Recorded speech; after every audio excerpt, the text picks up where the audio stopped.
Yeah, for my little thing, I don't care. But for actual training,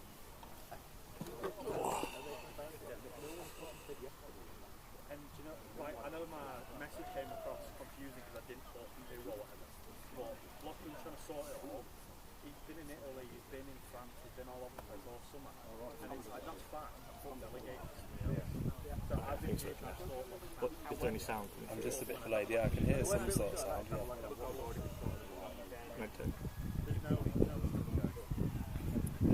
Yeah, I can hear it. Oh, like the background? Yeah. I'll keep it on.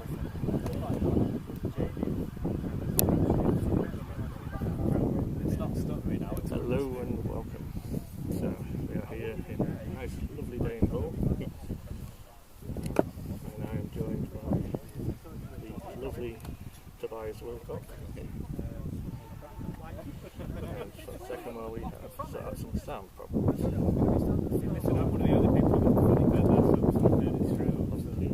Yeah, I can hear you now. Hello, can you hear me? Tell me if you put your thumb up if you can hear me in a second. I might swap headphones. So the team are in the card checks right now. So, a little introduction of ourselves before we begin, in case you think we are overly biased in one way or another. So, my name is Nick Bagnall, and I am affiliated with the school called Alphas as their offensive coordinator, and I am joined today by Tobias Wilcock, who is a player coach for the Lincolnshire Bombers and a coach for the Lincoln Colonials. Yeah. I reckon you want to try to turn yourself up, you can hear the wind louder than you. Okay.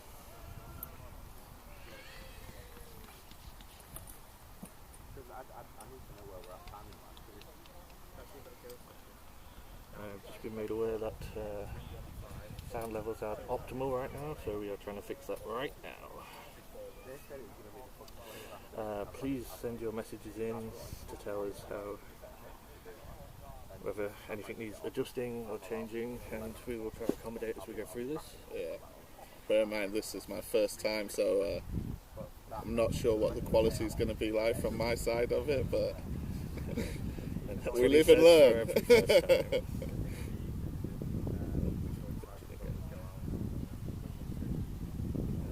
A little bit stuttery on the image right now, we'll get that sorted for you. So, as we're coming out here, we've also got two unbeaten teams this year, both riding high. Yeah. Captains coming out now. I believe we have the right captains on the sheets here, so I'll pop them up for us to see. So, Alex Wake as offensive captain for the Shropshire Revolution, joined by Andy BAFANL, Ellings, and Sam Roach. Yeah. We've got for Humber, Brad White, Carl Wright, Will Knott, and Josh Guthrie, is that?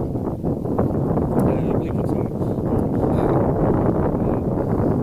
So we've got varying schemes going on today. So we've got the wing tee from Humber. Yeah. I would say they play a unique version of the wing tee because it's generally thought of as very ground and pound, very systematic, belly, rocket toss, maybe a wedge every so often. The Humber do like to wear the ball out a fair bit from the formation. Yeah, watching them pre-game, this is my first time having a look at Humber. They seem to pass it, I'd say about 60% of the time in their warm-up, so... As we're out here, it appears Humber, Shropshire won the coin toss and deferred, so Humber chose to receive the ball and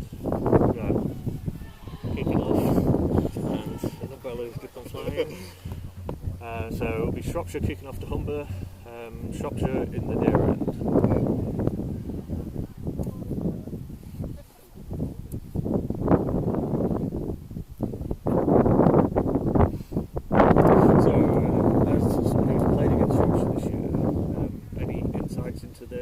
Defence, especially defence coming out first. Their defence, they're very aggressive, they like to mix things up, they move around a lot, making it very hard as offensive linemen. Knowing who your blocking is, you have to trust in your scheme and stick to your rules. I would say Shropshire were perhaps the most well-rounded team we faced all year. Their offence is they can pass it, they can run it. Defence, they like to blitz a lot, so looking forward to it, Nick. Yeah, so from what I could see of Shropshire previously, like they seem to be a 3-4 team. Yeah, that's what we faced both times, was a 3-4. Unusually, like the team sheet today came out as a 4-3. Alright. Whether that is an adjustment for the wing tee, expecting to have a tight end and wing back to go against most of the game, whether they think if they're they just need a trying few to put more gaps. people in the box. Yeah. Whether they just roll down with their normal linebackers or have made a full scheme adjustment. I don't know, maybe it's just gamesmanship. Maybe. So, here, about to kick off.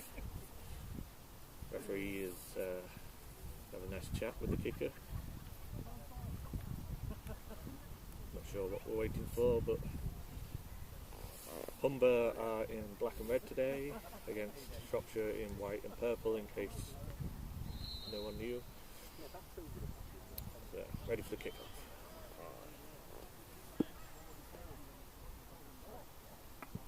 Oh, knocked it short. Oh, it's going. Is it going to go out of bounds? He left it. I think that's gone out of bounds. Yes, there's a flag on the field. Yep, so that's a penalty against Shropshire for kick out of bounds. So Humber, as it's a 90-yard pitch, I believe. 90 yards, or is it 100 yards, Toby? I don't know. It looks as if it's a 100-yard field.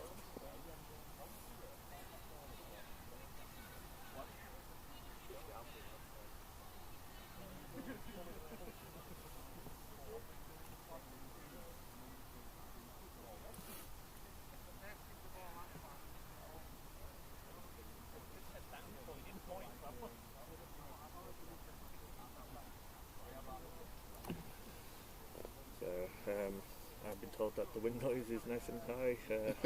I wish the wind was as high as the noise because it is sweltering here right now. Yeah. So, Humber start on the 35? I believe yeah, so. So it is a 90-yard pitch. So we got our first look at Humber's offence here. And Shropshire have come out with four D linemen. Well, I'd say 96 is a... yeah. He's a 4-point stance now. He's definitely down. So they're seeming to play some form of like too high, cover 2 shell, motion out wide, and a run up the box. And not a bad hole, not a bad hole at all. No, that was a good game there by Humber's running back number 30, I believe. We'll just have a look at the team sheets here. So number 30 would be Jamie Sprangle. So he is today's starting running back, I'm told. So good first down, gets the ball moving. That's exactly what this sort of offense needs. Yeah, I believe it was about a 5-yard gain looking at the chains there, maybe more. So we get trips to the left, wing back on the right. Oh, comes out in the pass. Tries to hit the flat and he gets it. Yeah. Oh, good tackle though. Kept him to a minimal gain. I think that's a first down, but could have been more. He had a little bit of space there. Yeah, he did very well evading the first tackle. Took the second tackler to get him down. And that, you're correct, that is a first down. They're moving the chains. So.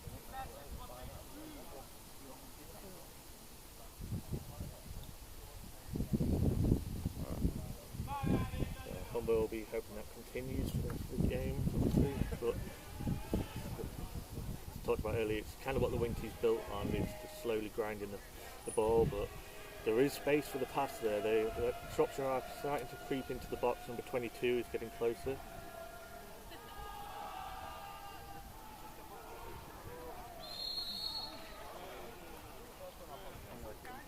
And tackle down the sideline for about 4-yard gain. Yeah. I'm just noticing that the string core is starting to dip, so I will just fix that for you and I'll leave you with Toby just in a second. So the image might go off for about 10 seconds and to see Toby's lovely face. I'll do my best to try and keep you informed on what's happening out here. So it's second and about 7. Humber are on the left-hand hash.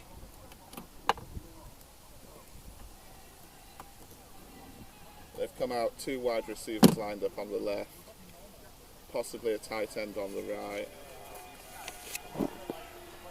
Shropshire have come out in that forefront. Bit of a motion from number 82 for Humber rather. It's a pass. Oh, he's got him open down deep. Oh, and he was shut down by the Shropshire DBs right there. I mean, 32 celebrating, but I kind of think that should have been a catch. That was a lovely throw by the quarterback. Hit him pretty much in stride. They probably would have tackled him before the end zone, but that's a big miss on second and medium, so we're about 3rd and 7 now.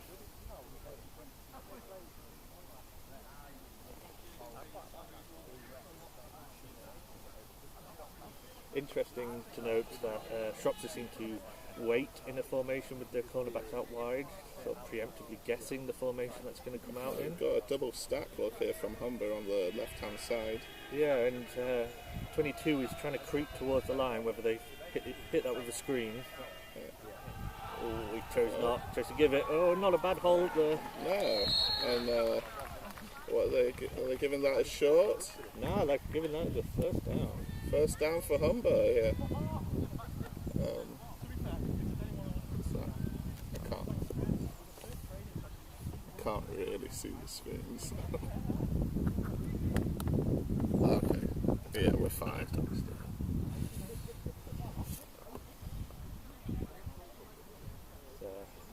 Ring T obviously built on down blocks, trap blocks. Difficult for them linebackers to actually read who's got the ball when they've got a bit of misdirection in the backfield, and they seem to also be including it with sort of RPO look, with the option to give it to the screen. You can see here Shropshire stacking that box again. Oh. Ooh, receiver complaining, but I think that was good coverage. Yeah. He was on his hip. I didn't particularly see any contact. No, I'd say there was no signs of foul play there, Nick. It looked perfectly legal. But they seem to have moved to a one high man for that look. There was definitely opportunity there in the pass lane. Yeah. See whether they come back to that. I think, especially out wide, attacking that cornerback, who's a little bit more on an island at times. Might be the go-to. Also say that if you notice, the cornerbacks play aside, so they don't move over with the receivers. No, they stick to their sides of the field, don't they? Which very much will stress their ability to tackle when they're on the strength of the offensive formation. Nice speed option roller to the right. And a good gang tackle. Yeah. About 4 yards. I mean, he didn't need to pitch it there because there's no one in front of him for about 4 yards until he made the tackle. So what would we say that is, 3rd and 5? Yeah. We're potentially getting close to 4 down territory here, as you're not going to gain much from a punt, and I'm yet to see whether Humber have a strong kicking game this year or not. I mean, this is my first encounter with Humber this year, so I don't know what their special teams looks like. So I apologise if you can hear a lovely loud dog. It's actually very tiny. It's just got to get back. So we've got trips to the left. Yeah. We've got man-on-man coverage there. 7 is over the top of the trips guy, potentially indicating a blitz from 22. Yeah, there doesn't appear to be anyone deep in there. 82 completely one-on-one, giving outside leverage. Can he go on the fade? He's got him on the fade. Oh, One, unfortunately. complaining for holding there, and referee doesn't seem to be giving it. So Brad Wright has had a great year this year, number one, 11 touchdowns, and won MVP for Humber the last 2 seasons, but unfortunately, I think there's a little bit of contact, a little bit, but he seemed to want the flag more than he wanted the ball.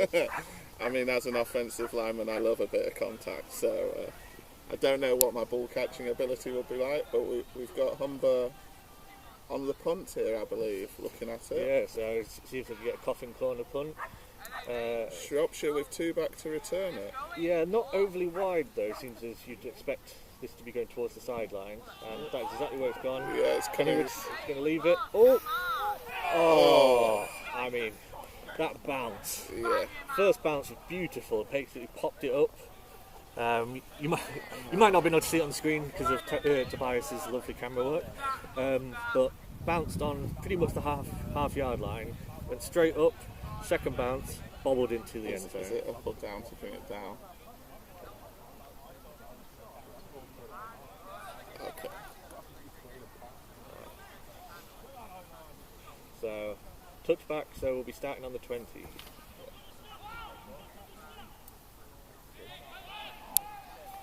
So it looks like Twins to the left, tight end right. Oh, we've got a drum coming through now. There's not much I can do about that with the sound. You're going to hear the drum because everyone's going to hear the drum. So we get a run straight up the middle in the first down. number 27, that is Dominic Chase Griffith. yeah. About 2 yards on that one.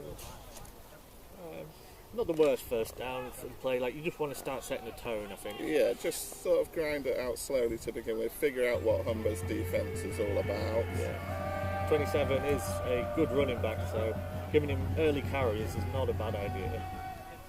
A pass here. Oh, he avoids it.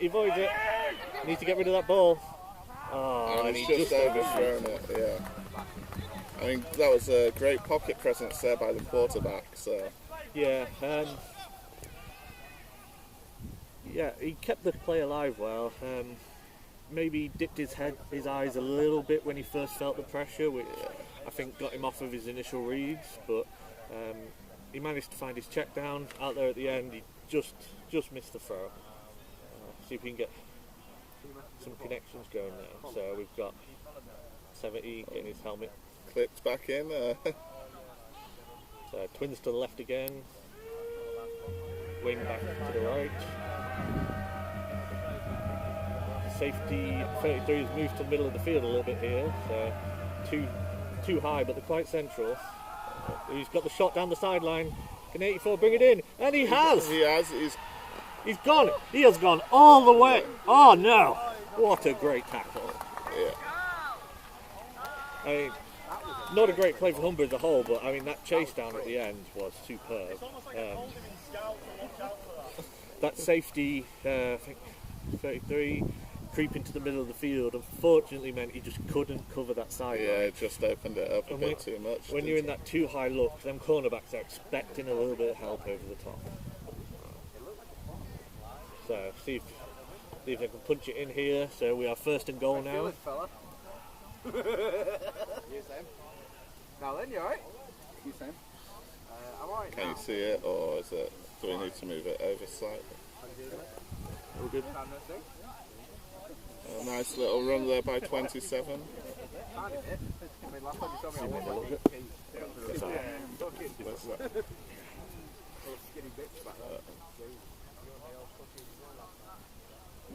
So about first and 1 we've got here.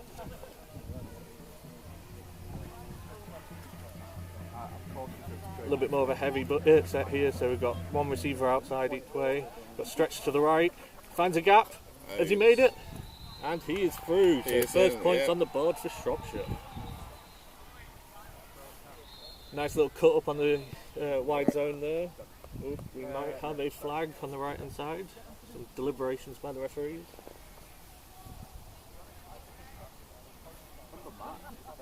Offside on the defence. So Play will stand. Yeah, you wouldn't decline that, would you? Some great Michael Owen commentary there from Tobias. So they did shift people, but quarterback.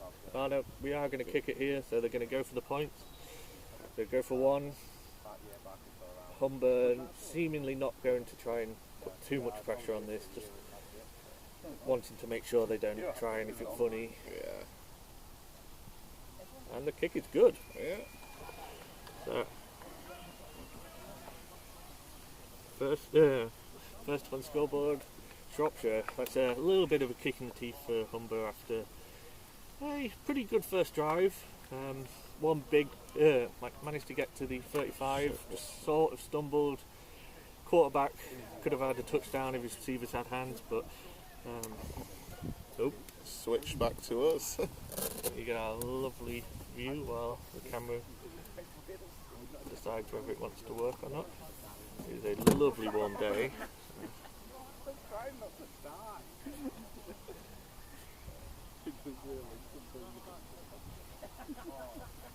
I was looking at you to try and give you that if you need help, let me have a look, and I think you were doing the same to me. Getting ready for kick-off. Camera seems to have a little mind of its own. I have to check that out in just a second, and I'll leave you to Tobias to give you some radio commentary. Yeah, back to it. Shropshire lining up to kick off here.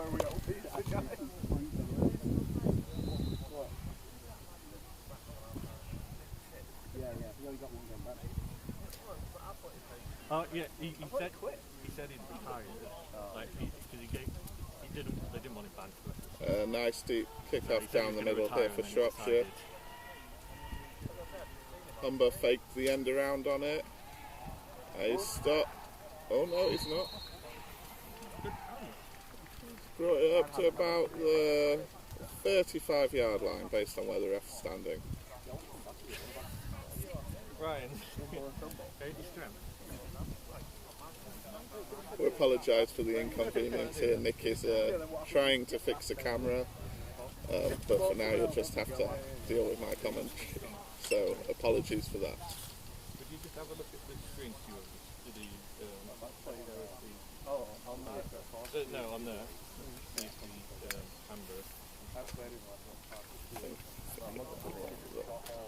don't really know what I'm looking for.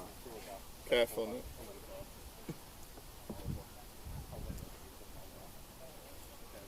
So Humber come out, two wide receivers on the left, back in that wing formation, a tight end on the right. There you are, you're on. Oh, Motion across. They give to the running back there. Shropshire stop it for about a 1 yard loss, I'd say.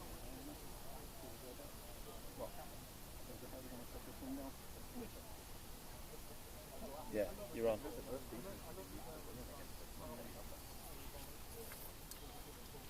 So it's a 2nd and 11 here for Humber.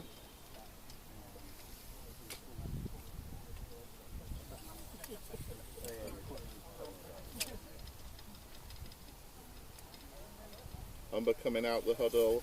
It looks like they're sending two wide to the right. Tight end lined up here on the left, along with that wing back.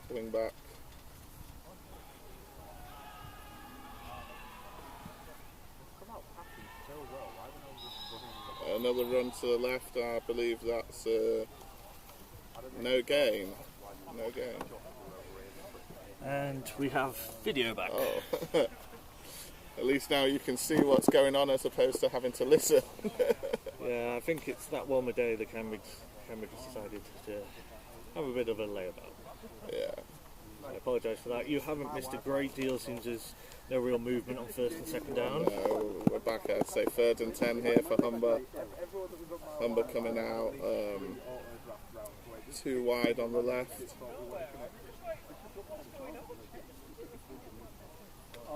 Oh, and 32 follows the motion in, so we've got a lot of space out wide left here.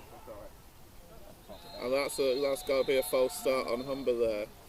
That entire airline move there.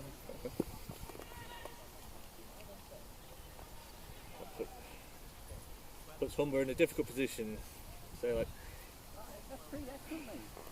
yet to be seen whether on 3rd and long they decide to spread it out a little bit more. Obviously, this wing T style offense, very condensed. It's built to gain short yardage and then break one every so often. Yeah, you're definitely going to have to try and pass it here. So we've got number 1 in the slot on the left, probably the man to watch on this one. Too high. Fon on the right seems to be playing zone, but outside linebacker is clearly in man right now. And we've got it there in the corner to number 1. Come on, Brad. Oh, and incomplete. That was good coverage. Yeah. What I would say is that movement from that sort of pass pattern. Yes, the corner's good against that too high look, but when that outside linebacker was so much in man, it's lined up about 3 yards off, and the corner was playing like, sort of off on the outside. That smash concept, like outside linebacker went with the corner, safety moved over there. Outside receiver had a good step on his cornerback, and that's what they might have to come back to. So we've got a punt here on 4th and 15.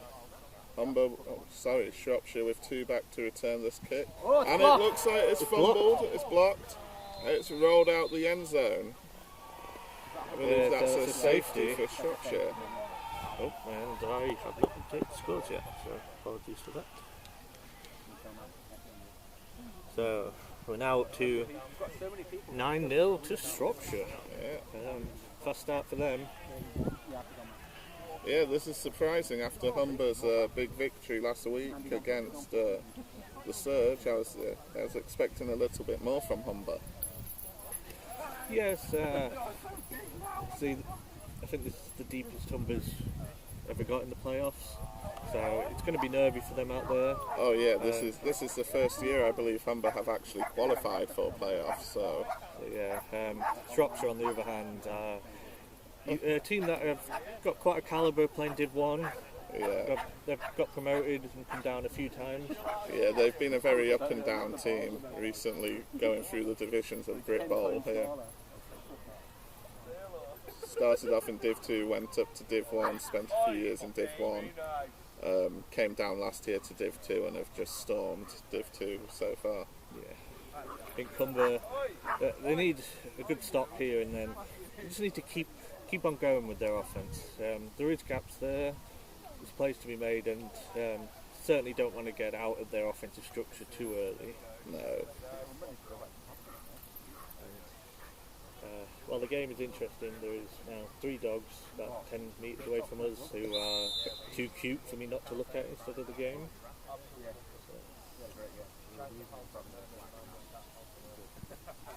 And a decent kick. Yeah. 26 to return it here. Got a big gap to the left. Everyone to the right hand side of the field. Oh, is he gone out of bounds? Oh, he walks the tightrope. And there's a flag on the play. Yeah. It looked like there was a blindside blocker originally. Another flag. So. Yeah. The second one was after the play. I think a bit of a shove from the Humber player. For that, it looked like there was maybe a little bit of a blindside block or a hold on the edge, but it didn't look too bad. Maybe a tackle out of bounds, but. And whilst the refs are sorting these flags out, this is a perfect opportunity that BAFANL are recruiting all year round. If you've ever been interested in becoming a referee, BAFANL, BAFRA, Google it, and hopefully you'll find the site that will take you to the correct place to become a ref if you want to. Yeah, and throughout this game and every single game there is, like, refs are going to make mistakes every so often. It's important to note though that the more eyes there are on the field, the more likely they are to get things right. And Yeah. there's only more eyes if more people join. Yeah, without a doubt. So blocking the back from the returning team.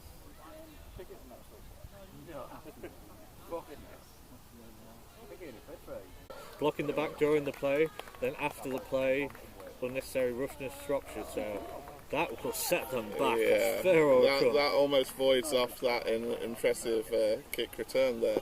Yes, I think that was the original penalty they just marked off there, I believe. And then it'll be half the distance to the goal.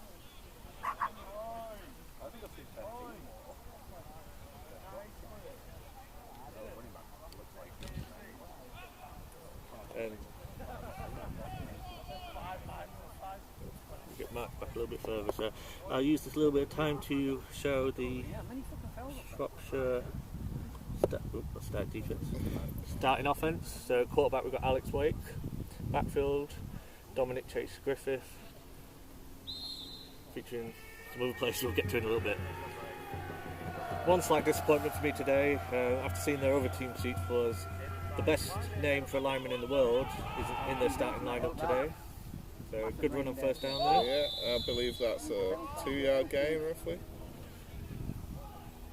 So I don't know whether from playing against him you have met him, know who he is, but seeing team seats and seeing an O-lineman with the name Max Bacon was No, I do not know who this Max Bacon is. I couldn't. Yeah. But unfortunately not in the starting lineup today. Hopefully we will see Max Bacon in the offence at some point. So we've got Stack to the left. Oh, we're getting a full shift. Whether they came out in the wrong formation or whether this is truly a shift, you never know. Humber's defence looking a little bit confused here. That's the pass. And an incomplete pass there. Yeah, so managed to get a little bit of separation on that one. I mean, that stack formation, Humber played it reasonably well, so they had one in, one out. Safety over the top. But, yeah, like these receivers from Shropshire do look reasonably explosive. It's going to be a long day for these cornerbacks trying to cover them all. Yeah. So we've got a tight bunch to the right on this one. Potentially looking at some wide zone to the right. Oh, and a toss to the right.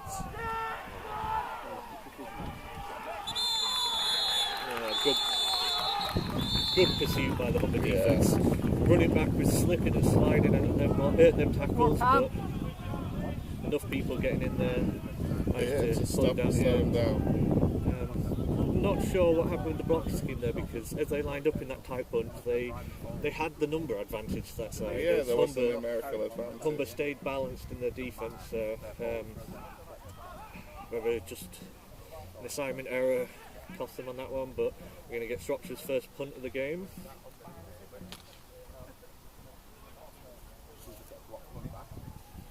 Number 12 back to punt.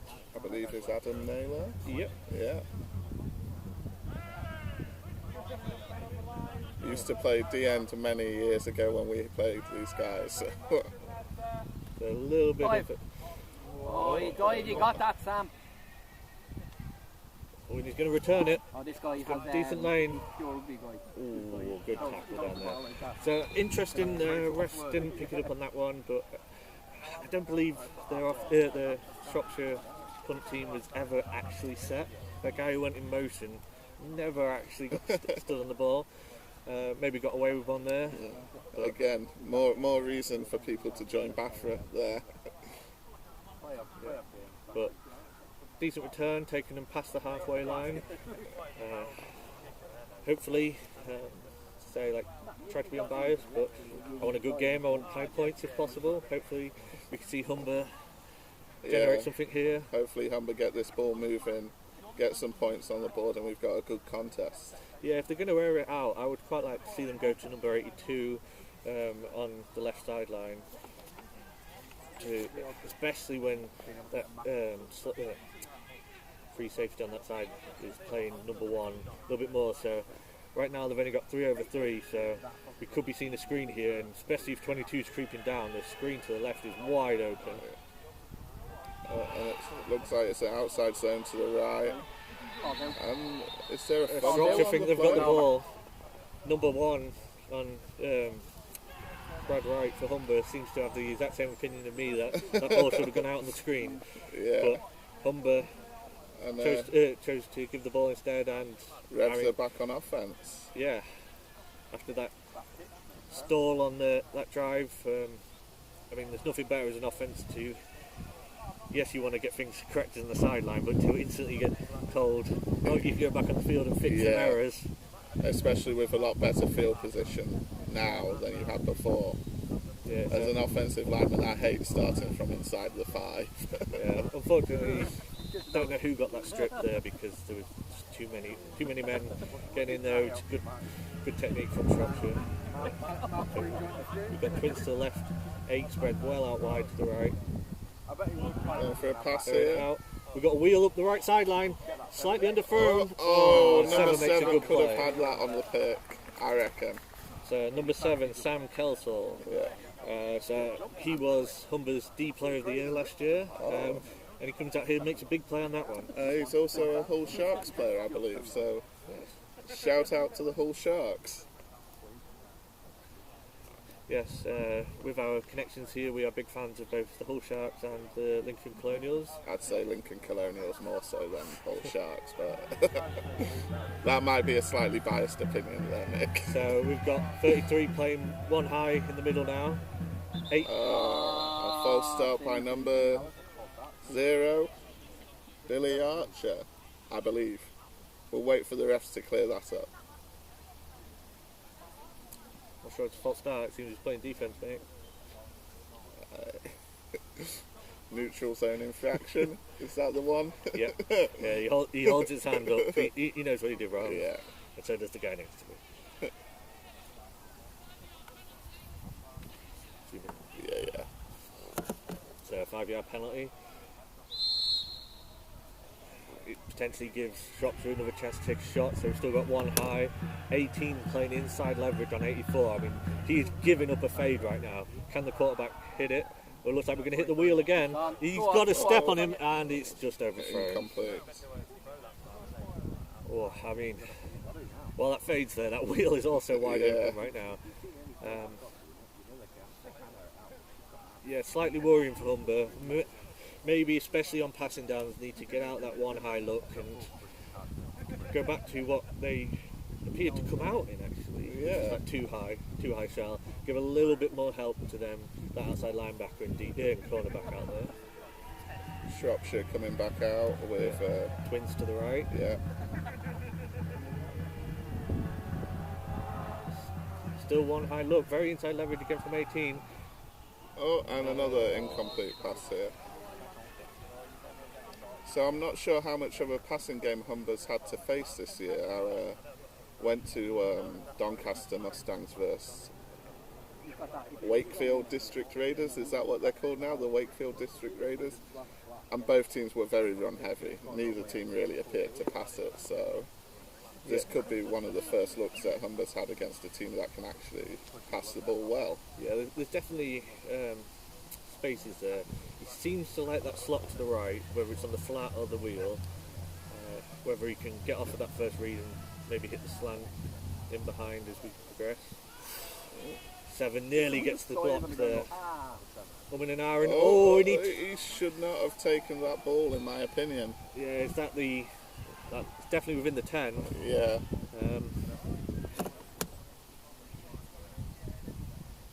Let's see where they spot it.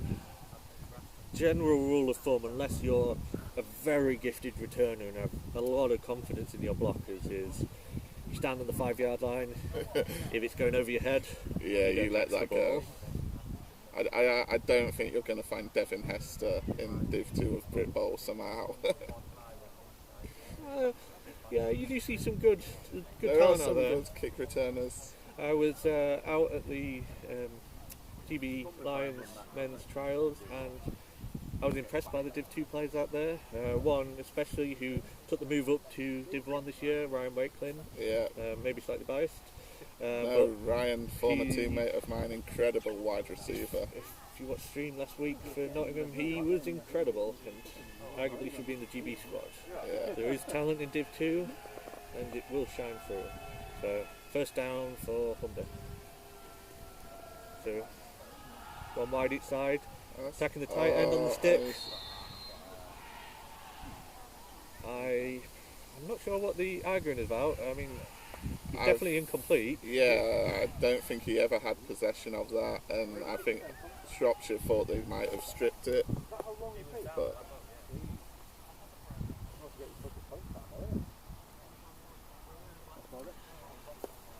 And to a cup of full music, there is a zoom option, and Toby will do it every so often.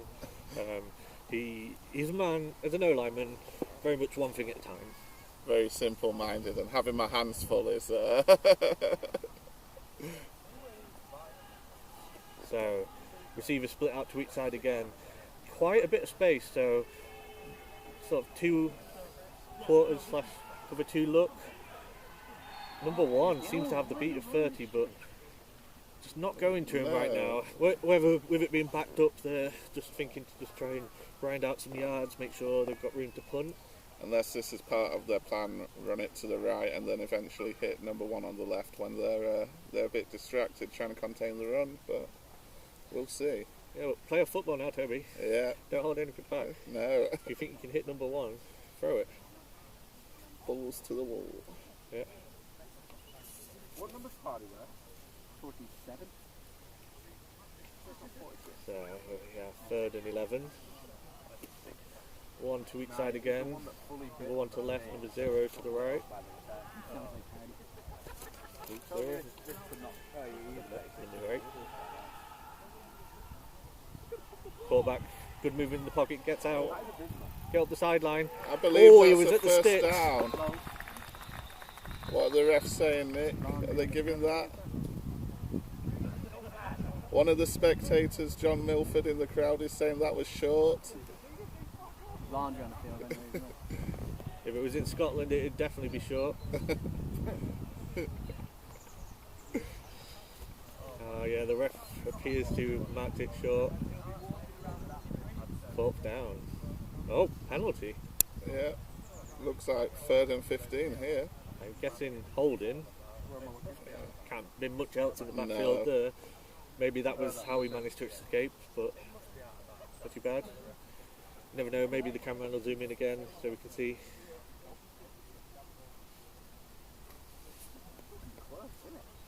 And for those watching, the zoom can operate in a steady motion. 1 click at a time is our Tobias. Yeah, slow and steady wins the race, eh? Okay, so we've got twins to the left, one wide receiver out right. Spreading it out a little bit more now that we're in this sort of 3rd and very long situation. But do you risk throwing the ball downfield in this situation? I feel you have to, don't you? So drops back, takes the screen on the Come on, left. Brad. Number one is up the sideline. Cameraman is doing an awful job to try to record it. And decent gain, maybe about 5, 7, but fortunately brings up 4th and 8. 4th and 8. You have to think Humber are punting this. There's no way you'd go for it here. Don't worry, every time you don't see it on the screen, it was not worth seeing. Yeah. Only the best action for our audience today. So, get the punt here, see if we can whip out some leg. 2 back, 84 and 18 to return it. There has been room on these returns. That was a Ooh, very ball's loopy gone long up. snap. Ball has gone up and is coming down at the roughly halfway line. The bounce worked in Humber's favour there. I mean, pump wasn't the best, but No. because it was so high and short, it kind of made it unreturnable. So Shropshire will start on the 45 maybe. So, We appear to be swapping ends, so that is yes, the end of the first end quarter. of the first quarter. So 9-0 first quarter. We're expecting a few more scores, Yeah. but we've got time. To the Colorado game yesterday, it was a reasonably game. low score for that first half, and then it exploded with prime time. Yeah. Now I'm not saying we've got a Shador Sanders out here on the pitch, but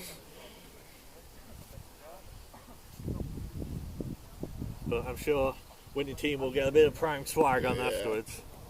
And for anyone who doesn't watch college football, you You're definitely missing should this out. year. You're missing out. This is a great year for it. Tennessee, Colorado looking strong. Notre Dame also looking strong, but two fairly easy opponents so far. Penn State looking fairly strong, so hide the kids.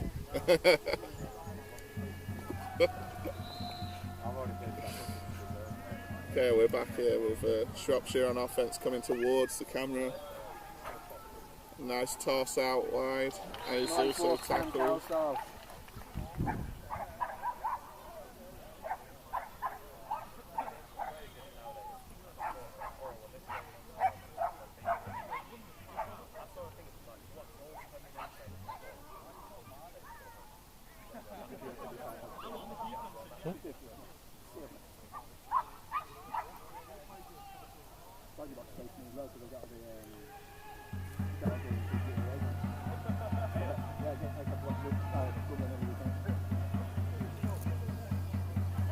And you know it's nervy when you start getting Tobias's breath coming through. So good hitch. That was pretty nicely timed on that right hand side. Yeah. As soon as he turned around, ball was there ready for him. Hopefully the score is showing properly on the bottom left now. Please let us know if it is still awful.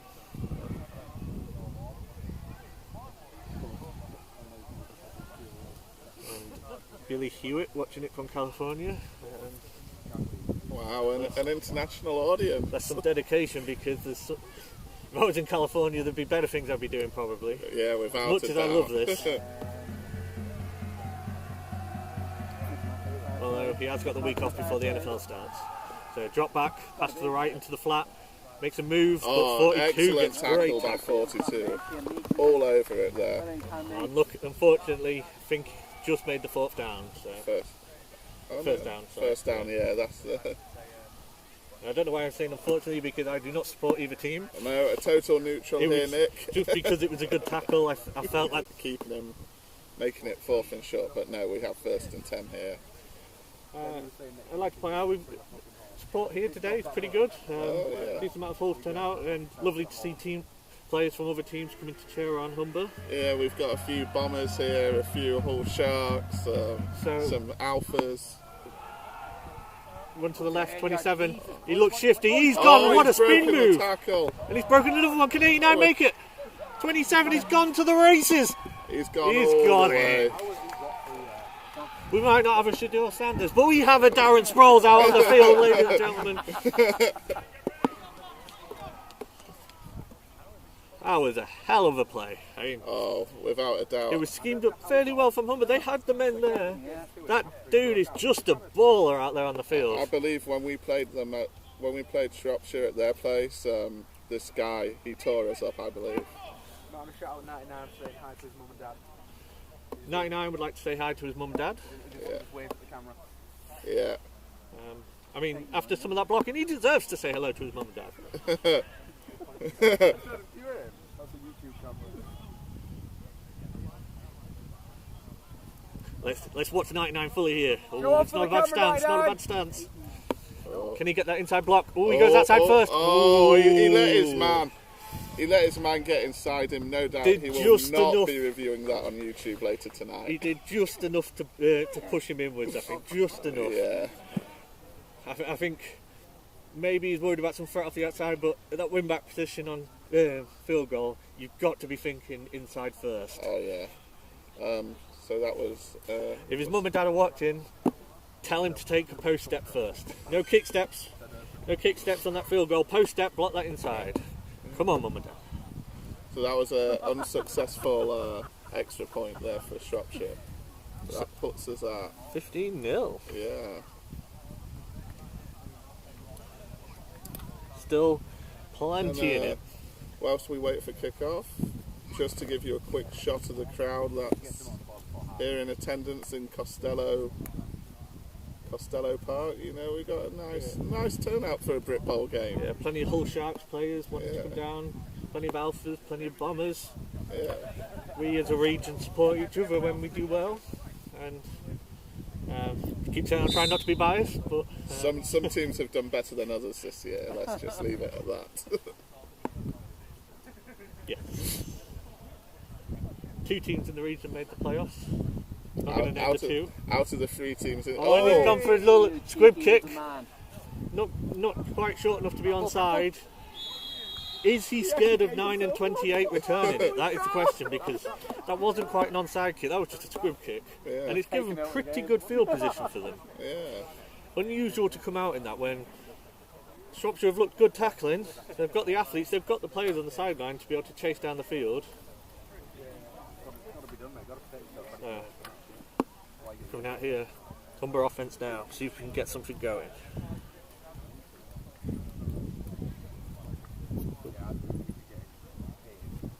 So, a little bit of a spotlight on our quarterback today for Humber, number 3, Josh Guthrie. 23 passing touchdowns and 4 rushing touchdowns in 7 games this year. That is not a bad That's very score. impressive. Let's see if we can see some more today. Yeah. He certainly has the height for a quarterback. Yeah, he is a very tall chap. And you know it's taking the rest a little bit of time to get the snap going when we're starting to talk about someone's height. Not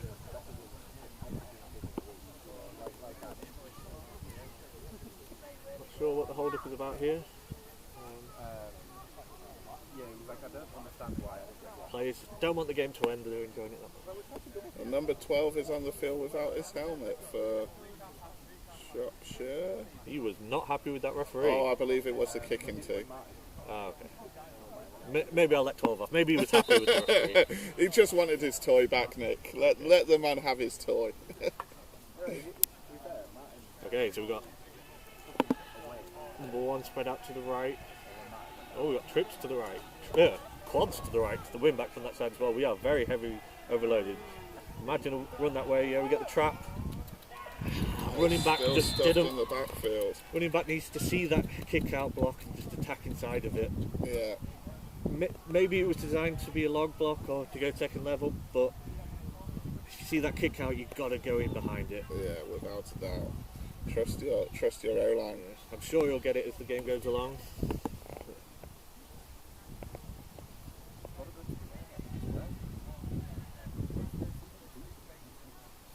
So slightly disappointed that there's been so many dogs nearby and not one of them has come for me to fuss them. Very annoying.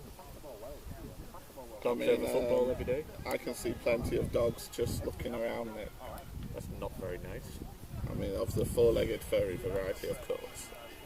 Okay, Fever out to each side. We've got wing back left and right. Speed option to the left. Oh, unblocked guy, but 40 gets out there.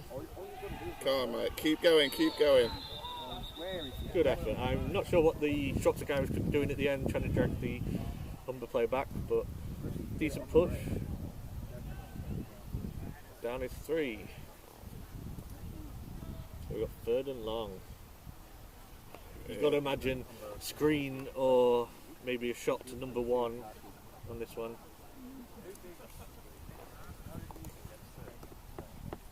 There we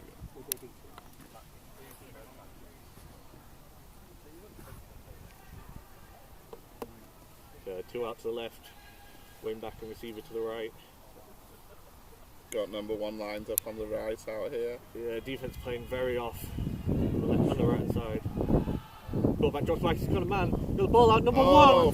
Finally we're getting Catch some down the movement side. here from the Humber offence. Playing that sort of tight split at receiver. His cornerback is lining mostly over the top of him, giving him that outside. And as long as that quarterback can get the ball out on time, there is the opportunity there. You've got to think though now. Oh, it was just short of the 4th down there, 4th and 2. 15-0 down, you've got to go for it at this point. At the halfway line, I think it'd be foolish not to, especially the offense they run. Ram it down their throat. Yeah. But Shropshire subbing in another big boy, expecting that run up the middle.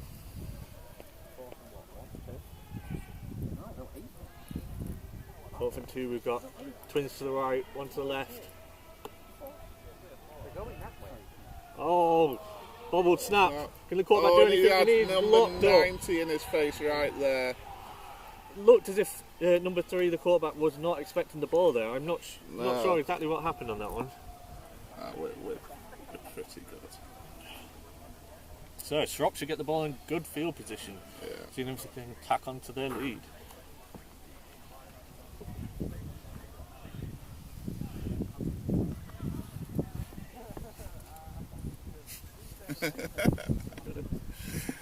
Just a little bit better. So Humber just not able to find their rhythm right now. No. Their base runs seem to have been getting stuck in the middle, and it's just not allowed them to do that like sequence. Humber appears to Think be maybe a showing few right more now. screens maybe might be in order. Number 1 is definitely a threat out there. Number 8 as well. So we've got Shropshire now. One out to each side. Motion to the right. Toss to the right. Number 33, can he outrun them? And the cornerback comes down and makes a lovely tackle. Yeah. Normally you want to leave that cornerback unblocked at times, see if he can make tackles, as often on teams they can be the ones who want the glory but maybe don't want the tough stuff. Humber's cornerback there, which is coming straight Getting down. stuck in. And I suppose when he trains against the wing T, you kind of have to be able to tackle at DB. Without a doubt. Just So Shropshire maybe need to adjust slightly and actually account for him in the run blocking. So maybe a loss of half a yard on that one. Oh, a big jump there. another neutral zone infraction nicked by number 0. Holding his hand up again, he knows. And I love the lineman selling that he stood on his toe. It might be hurting, I don't know. He's gone down. You've got 9 more, so that's number 0 coming off now, replaced by 52. Yes, that was 0's second offside yeah. today. He's a little bit too eager. As I said, like playoffs, starts pumping them blood. Billy Archer.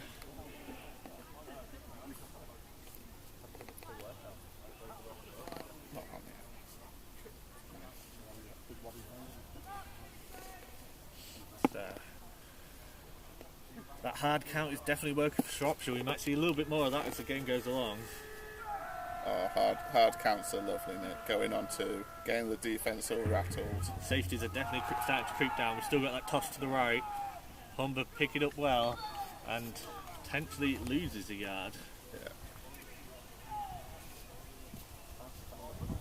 Shropshire determined to come back to that toss, and while I can see they've got numbers to the outside, with them safeties creeping down, maybe it's starting to get time to unleash that air attack again at the beginning of the game. I mean, it's worked well for them so far. So, I mean, that air attack is something they ran non-stop against us. So, I'd love to see more of it in the playoffs. Okay, we've got 2 to the left, tight end to the right. QB's looking to his left, comes back, chest down, he's got a guy wide open. 18, can he get in?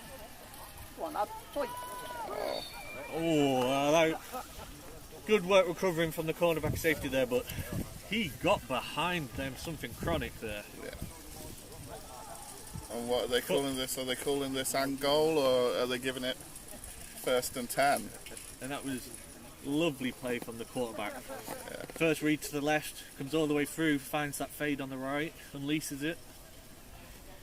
Yes, if he was in stride, maybe it would be a touchdown, but what matters is getting the ball down there and caught. Yeah, so I believe we are on the 9-yard line, so we're in goal area.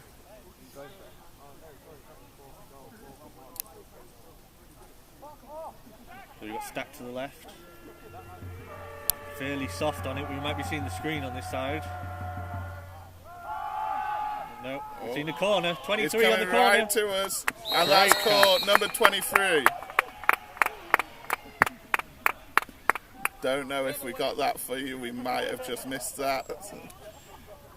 I think we just about got it. You caught it. That's all you need to know. Good catch out there. So I wonder if 99 is going to wave to his parents again whilst we're on this stream. maybe. So obviously Shropshire came out in that stack look on the left. Humber's defence against it was to play one first in, first out. Yeah. The stack man, the front guy, sort of slightly went out on his hitch, just enough to keep that first man out defender to keep on him, which meant that the second guy had to cover the corner and just out leverage from the start. Yeah. Oh, don't take a kick step again, 99, you let 55 through. But the kick is good. I mean, yeah. I can't call them out too much. The kicks are going through, That's all you need. So we are 22-0. Yeah. Support on the sideline, as you can hear it, is starting to try and pick up the Humber team. We know the Humber team have talent. Just a little bit nervy. Yeah, I'm not sure what it is for them. After their big win last week against the Surge. So Shropshire have managed to execute the perfect game plan against a wing T offence in terms of getting ahead early, trying to get them into passing downs and forcing them out of that 3 downs of run sort of offence. See if we get another squib kick here. After seeing it, I wouldn't be surprised to see a proper onside kick instead. I mean, we anticipated an onside kick when we played Shropshire at our place in the last game of the season, but it was something that never came to fruition. Oh, and another short kick. Oh, someone needs to get on that. Get on it. Good work in the end. I think he was thinking the returner might be able to get onto it, but 75 did his job, just got on that ball. Seems to be causing some problems. Yes, they're always past the 20, so if the kicker had a leg, maybe you'd say to kick it out the back of the end zone for a touchback. Yeah, give it to them. It's restricting Humber from getting any actual return game going and sort of You're limiting them essentially big pinning plays. them back, making them play the game you want. And for those who weren't tuned in right at the beginning, when Toby says us and our, we are from different teams. Yeah. He's talking about his experience as a player coach for the Lincolnshire Bombers, one of the local teams in Syria.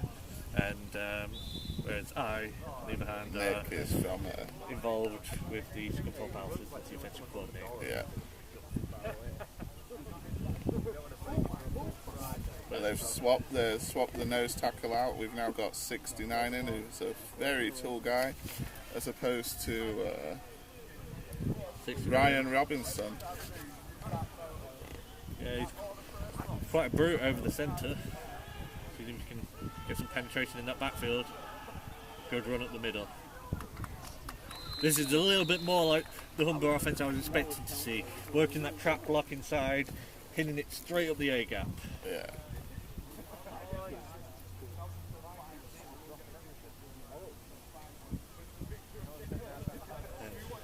Maybe it was Humber's tactic to loosen up the A-hole so they could finally penetrate it. I mean, at 22 down, the A-hole now. should have been loosened up long ago. Yeah, it's time now to start hitting it. Okay.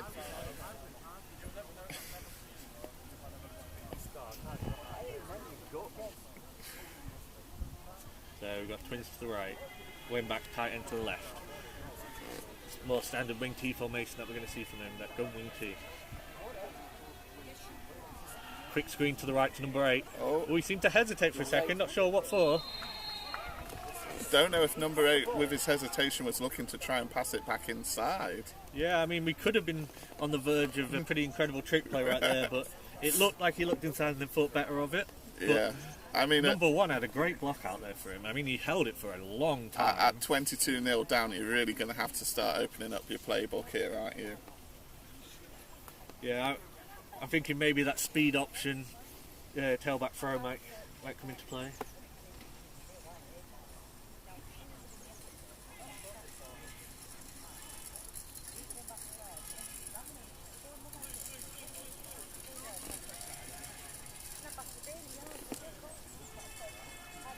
We are potentially wrong with the score. It could be 23. Who knows? I will try to find that out properly. Oh, it's thrown into the flat in a pick. Who is that? Number 7 from Shropshire. That is Lewis Mellings. Part of what I'm guessing is a brother duo out there. I mean, if you ever have a brother duo out on the field, you know they are going to be ballers. Yeah. It is law that has to be the case. You also know that his brother will be hearing about it on the sideline, trying to get his game up. I believe number 7 got the pep talk from Warwick Grosvenor before the game, telling him to ball out. So, Shropshire start in good field position. That is not what Humber wanted before going into the half. I'm kind of thinking here, Humber just need to finish out the half at this score. Shall we see if Kyle or someone has their phone on them and give them other scores from around the league? Yes. But do you know what the Northumberland score is? 14-7, I think it is, to Caesars. The quarterback is dancing around. Can he get out of it? Oh, he breaks it. He breaks it. Has he got anyone downfield? He's got 86 wide open. And he's throwing it out. Incomplete there. I mean, when it looked like he was going to be sacked for about a 13-yard loss, not too bad in the end. Incredible pocket presence and avoidance of the sack there. On that, we will try and get some score updates to you from around the league. We've got some interesting games going on as well. Obviously, this is the semi-final of Div 2. We've got the Div 1 and Prem semi-finals going on today as well. As well as the other Div 2 semi-final. Somerset Wyverns versus, I believe, the East Kent Mavericks. Yeah, that was an interesting one. As East Kent Mavericks took the offensive coordinator and a few others from the GB starting setup away from Kent Exiles this year. So, one high again from Humber. Trey to the left. 86, he's got the ball. Seven gets there for a nice tackle, but a good catch from 86 and a big shot in the back that he took. His helmet's off, so he'll have to come off the field, I believe. I believe after that catch, he just wanted to show off his lovely locks of hair. He is anchoring for a Head and Shoulders sponsorship. Yeah. A name, image and likeness deal on the way. So in Div 1, the semi-finals we've got today, we've got Northumberland versus Nottingham Caesars in the north. In the south we have the Norwich Devils versus Hertfordshire Cheetahs. In the Prem, we've got Manchester Titans versus Bristol Aztecs. And in the Prem South, London Warriors versus Edinburgh. And all of these games going on today are more exciting than Tobias's voice might let on. We get first down here. For Humber. So it's 3rd and 1, and they managed to scrape it through, maybe 2-yard gain. First and down, man down, so we'll come away from that stream. Just a second. And you can see mine and Tobias's lovely big bellies. For today. So the camera is shining awful because we are sat with the sun directly behind us. But for your benefit, that means you can't see our ugly faces. You just see our ugly guts. So enjoy that. I believe the injured player is now off the field and is walking off, so it's nothing he's walking too serious. off by himself. He looked a little bit annoyed, but hopefully nothing too much. Just getting a water break for everyone else out there. Hopefully for the rest of you across the country, it's a nice warm day, as it is here. Here in Hull. Hull and good weather, two things I never thought I'd see. Hey, we're not far from sunny Scunny. Hey, sunny Scunny. Okay, back to the action so you don't see our ugly guts.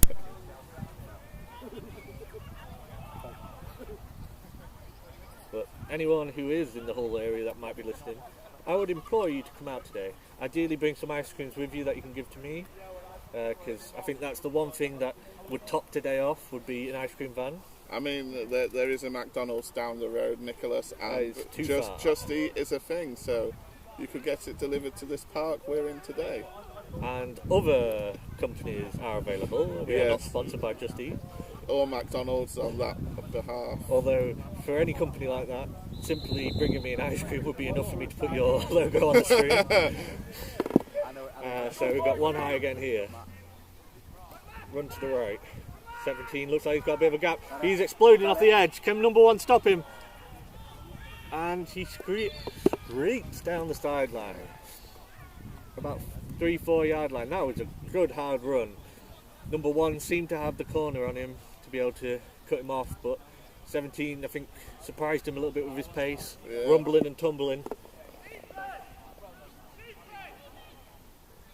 And as always, as we're talking about BAFA's crew, we would like to give a big shout out to Kyle's dad, Mr. Black. Yeah, Mr. Black, reffing, I believe it is on the near sideline, Humber's sideline.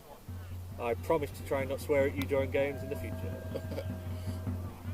So we've got this guy spread out to the left. He seems to be isolated on an island. Is the whip coming? Oh no, we get run straight up the middle. I believe that stopped short on the 2. Yeah. not a bad run.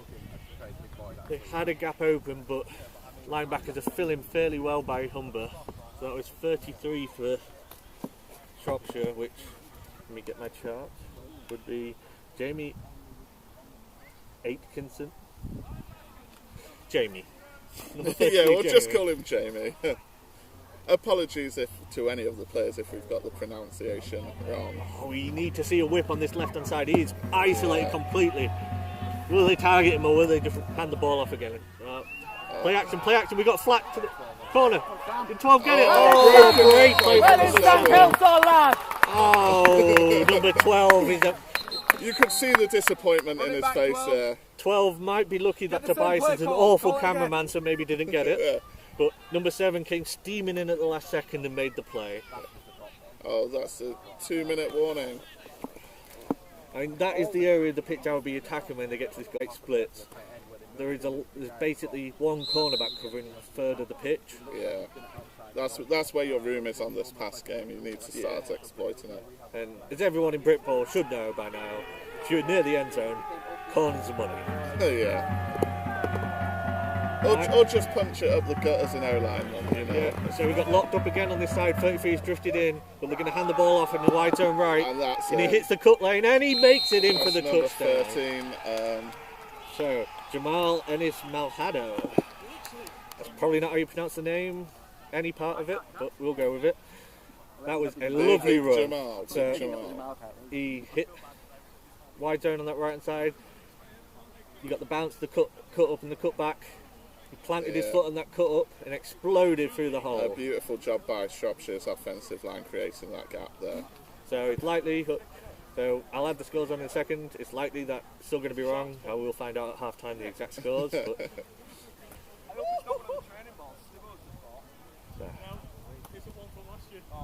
we have had near enough all the action in this end zone so far. Been very lucky, so let's see if we can get this through. And another good kick. 17's leg is on point right now. So that's another 7. So we have it as 29-0. It is probably 30-0. It could be 30-0. We will correct that at the half, guys. Cream soda. I don't know what to do that. I'll go get a fucking Mackie. Now that Nick said it, I can do that. So Humber making some good plays, but just not able to sustain it through all three downs right now. Mike said about going to Mackey's because you mentioned ice cream. You've got him thinking now.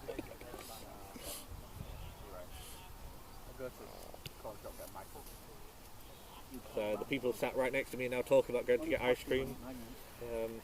Yeah, tempting Nick here. Yes. Let's see. We'll see if at half time if we can maybe snatch a player or even a ref for an interview. Yeah. Who knows? I mean, I'm sure refs will be up for an interview at half time. I don't think any Humber player will be at this rate. Yeah, so there's been some good individual performances out there, but it's just not quite been put together as a full team so far. No. So number 7's been having a good game on defence. He's made a few good pass breakups. Number 1 has been there. Oh, and another knuckleball. Come on, can 89 pick that up? 28. Get a block. Go on. Go up the middle. He's got a big line up the middle. He might be gone. He's through. He's through. Last man, and he's through. Oh, and Humber are on the ball. There's a flag. There is flags flying everywhere on the sideline. He was celebrating walking in. I mean, fair play for scoring, but at this stage in the game, celebrating isn't worth it. You need to make sure you can put these points on the board. So Shropshire have the option to take it on the field goal here or potentially knock them back on the kickoff. Either way, 15 yards is a big deal. Yeah. Anyone watch Utah game yesterday? Thursday night, sorry. When they were they were getting close. It was starting to get close, and the guy celebrated. Their coach tore him a new one on the sideline. The ref's having a bit of a discussion here. Hopefully we'll get some clarity on the call. Obviously, we are quite our rules are quite closely linked with college football. They're not exactly the same, so IFAF, or whatever the full IFAF, like, they do their own rule book, but it's based on the college football. So we obviously have the no celebrating stuff, 1 foot inbounds. So while it's contentious across the league, I think most people would be happy for players to be able to celebrate as long as it's not taunting. Oh, without a doubt. I mean, love a good celebration in the end zone. No one likes taunting, but I mean, yeah. And if a big guy scores, as Madden says, the best thing about big guy scoring is a big guy celebration. Yeah. And unfortunately, we miss out on that stuff. Shout out to the Replacements movie, one of my favourites. So, good day here, but I don't think it'll be coming back. All the flags seem to be after the play. It's just signal fourth down. That's offense out. Yeah, he has signalled a first down. I am not sure what's going on here because it's got to be a hold or a block in the back earlier on, but they... Well, we have no idea. Anyone there has zero clue what's going on right now? No clue. Fans watching here looking to us to see if we know what's going on. We do not. No. As you probably can tell from listening to us. Britpole's finest right here. The ref signalled a first down, but I'm not... Where he started the taunt. He didn't taunt before he went into the end zone. He gave the Tyreek Hill. Oh, he did the Tyreek Hill. Let's just hope he doesn't copy all of Tyreek Hill and keeps us safe. No small children. So that score was actually wiped off the board. We have first and goal by the look of it. So stacked to the left, we've got 2 out there. Good numbers to run. Humber, runner, tries to duck and dodge. Nearly there. I think he's just missing that dive lesson. So it's second and goal. Hopefully Humber can get back on the board right before half time. That's what they need. Yeah. Well, as commentators, we were talking about how, well, at least I was talking about how I like celebrations and we don't like taunting. If he did put his fingers up towards the defender before he ran into the end zone, that is taunting. Yeah. So I don't mind that one being called. No. Interesting where they spotted it though, because it would be spot the foul and then you'd lose 10 yards normally. Humber are so close here. Come on, guys. As most refs would tell you, I don't know what I'm talking about. So roll out to the right, got the corner, and he just misses it wide out there.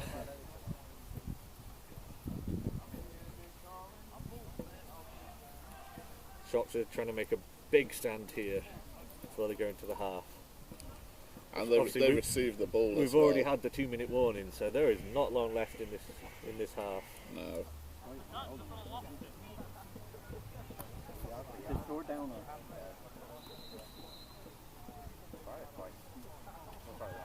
And someone on the Humber sideline banging the drum, and it's third down for Humber.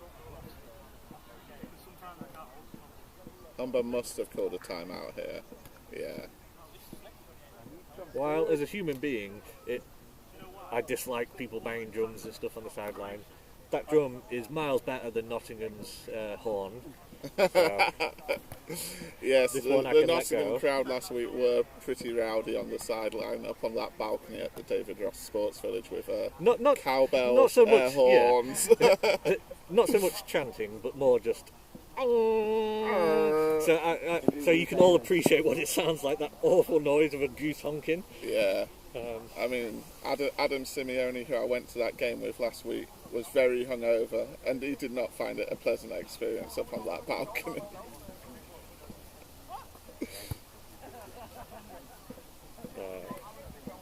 Quite a long time out here. Hopefully this is going to be the perfect play dialed up. I can't throw a ball. I watched the season yet. No, I didn't actually. And for those who can hear it through the side of the microphone, that is the Alpha's QB from this season telling everyone he can't throw a ball. Yeah. Don't worry about Okay,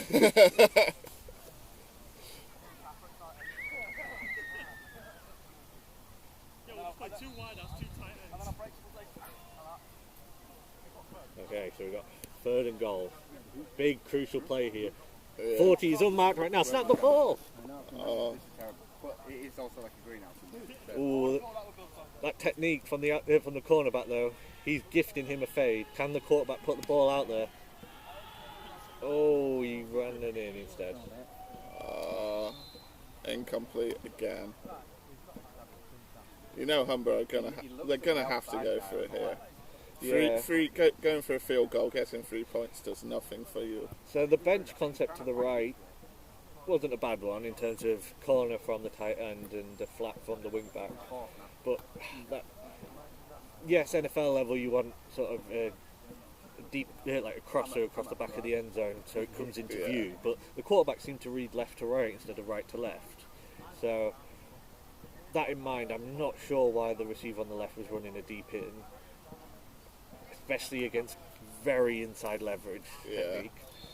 I think there's definitely room for them here. They just need to. Shropshire call the taking a timeout here. Yeah, so a 4th and goal. Instead of kicking it, Humber are going to go for it. Yeah, I mean, like I said earlier, you've got to go for it. 29-0 down, possibly 30 before half time. Yeah, so I would say if it was a score or two closer, you'd want to just put points up and get the 3. But this far down, I think it would be a huge momentum shifter for Humber to be able to get points, get a touchdown before the half. Especially with Shropshire getting that ball back after half time. Yeah.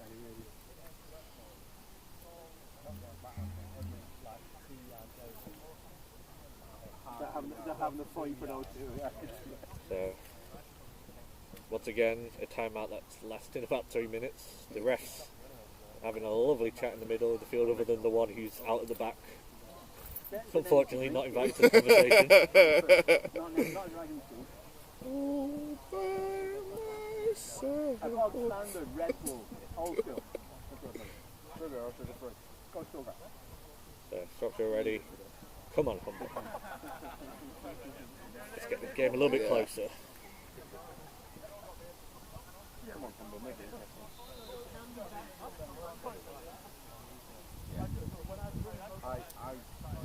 So, we're looking for, essentially for Humber, we're looking for who is their go-to man. Number 1, I would imagine, we've got to try and get him open on some form of a route. I'm guessing he's going to go to the flat when he gets out there from that motion. Oh, we've got another shift. And a toss. Oh, got the edge, the they've got the edge. there. He's in. He has to 88 be is in. Oh, I mean, so much for what I know about targeting one. Use him as a decoy, get the defence to shift over. That was defence. And that is play calling that allows you to make the semi-final rather than just the quarter-final. Yeah.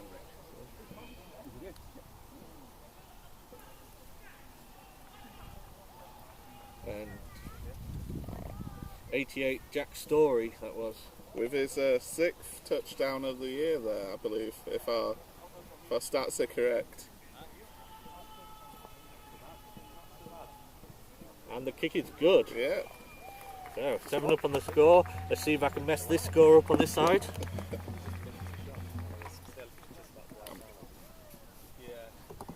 Nailed it. 7.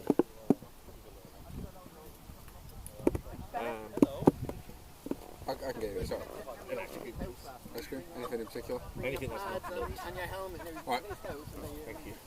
Cheers, mate. It'll probably be like a nice lolly. That's fine. Rich, did the beard and hair come with the top? Yes. Because it's pure Aussie rules. It's like in Halloween costumes, by that packet, it's all included. Sorry for the little quietness there. A lovely fellow. My good friend Mike Syson, who played QB at the end of the year for the Alphas and played very well. The one who you may have heard saying he can't throw. Yeah, But he can throw very far. yeah. He offered to get me an ice cream, so obviously the stream talking had to stop for a second while I ordered my ice cream. For those of you who don't know, Nick's kryptonite is in fact ice cream, so Winter day on the way to training, ice cream. yeah. Yeah, we get the kick-off here. Oh, nice deep kick-off. Not sure they're going to return that. It's out the back of the end zone for a touchback. It's a good kick, or we've got to play it down though, unfortunately holding his shoulder. And we'll just come away from that for a brief second. So, And you we'll get know to when see he the gets Shropshire up. sideline whilst we pan away.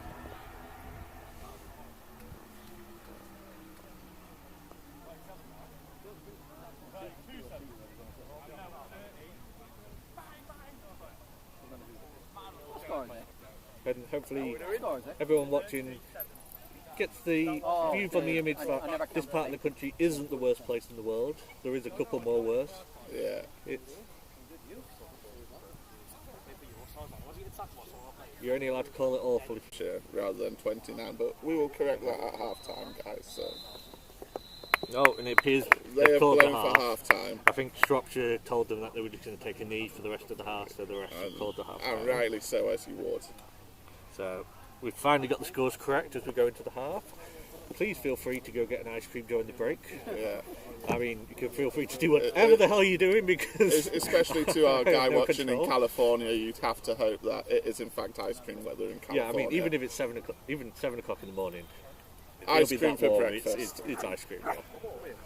Maybe if you're really healthy, put a couple of berries on top. Oh yeah. Alright, so we will see if we can get a little interview with a player or two. If you've got any questions on anything so far, please feel free to send it in. And maybe some of these Hull Sharks guys will want to be interviewed, talk about their upcoming season, see what they're planning. So we'll put you on hold for about 1 minute while I try and rustle up some half-time content for you guys. So,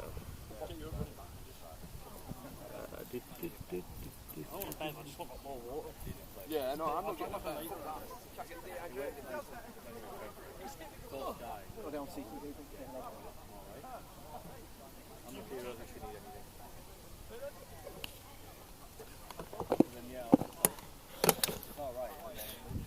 I might get you to zoom in on me. Okay, I'm going to take these. Okay. If I find someone to speak to, Yeah. I'm going to start speaking. You give me the thumbs up if it's showing that levels are coming through, Okay. and if you can just put the camera on me. Yeah. Where are you thinking of going? Sort of like around the 15. Oh, the rest are pissed off. The refs have gone.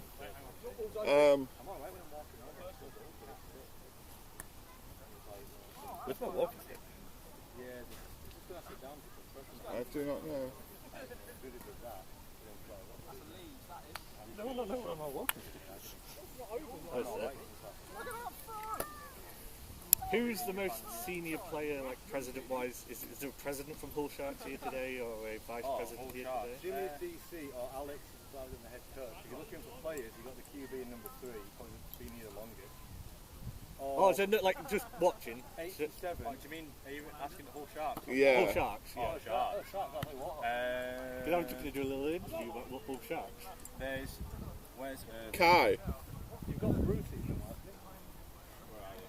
Brucey and Evan have gone to the shop. Back soon, when we get back from the shop. I just thought, I'm bored. I'll send one of them over. Something to do. I'll just let them. Evan. Leighton, you little shark boy. Come do an interview. Oh, I'm not being on the stream. Go on, Leighton. No, I'm not being on it. You're doing an interview with Nick Leighton. So Irving and Leighton here. Irving is social sec. No, I'm not. He's social sec. I'm merchant media. I'm not even on committee. So give me a thumbs up if the levels come through when I go over there. Okay, you've got 1 minute, Nick. I'm barely even committed. Can I bring my dog? Can we go next slide? All I'm going to do is just have a quick question. The best to begin with is see if I can get back on top. And then are you aware the scores on the stream? It's 30, isn't it? Not 29. Yeah, we fixed it.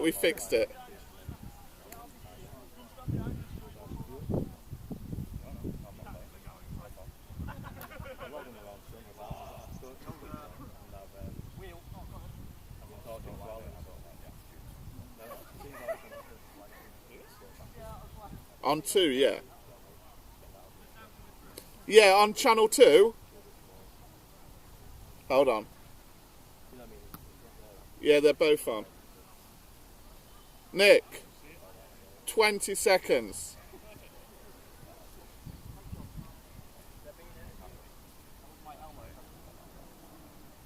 10. 5.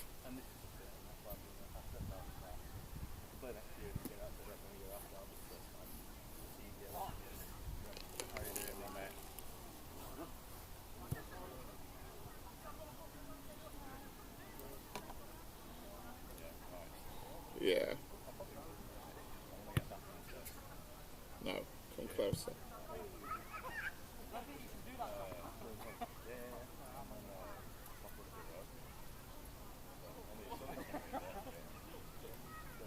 Nick, the levels are showing, but I can't hear it. Oh, it's because it's my headset. But no, don't worry.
You alright? Where's Kyle and Joe? Joe's right there, Harrison. Right there, so. I've been looking for it for like the last quarter. What do you call it? Is it changed full? I don't know, I thought it was my old one. It happened to my old one.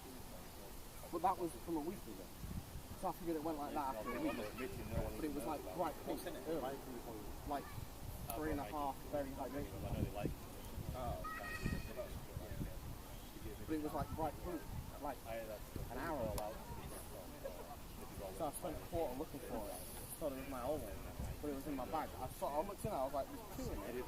So one of them must be in you.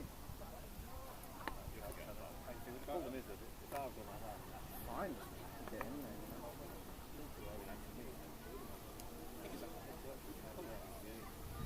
You can, but the thing is, the offense was fine at first, and then it just all went. They were moving the ball at first, and then it just so went. So the defense has been up and down. Sometimes it's been up, sometimes.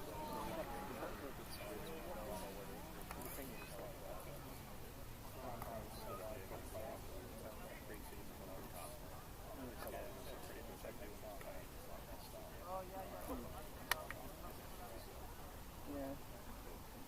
We got off one of our best games.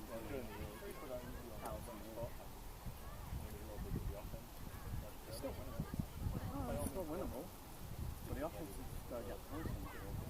Even if we get it together, that's offense. Yeah, you, mate. Why did that kick get called back? Because it was like,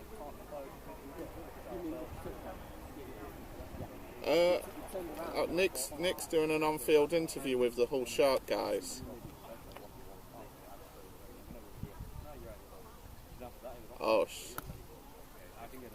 Oh shit, no I didn't.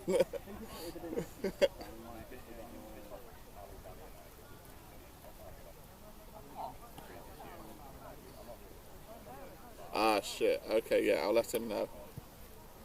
Okay mate, no problem. How's it been so far? Good, good.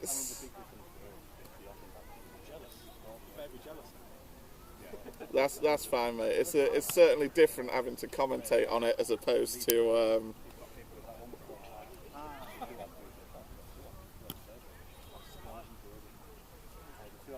Yeah, I'm having to commentate and do the camera and got my hands full.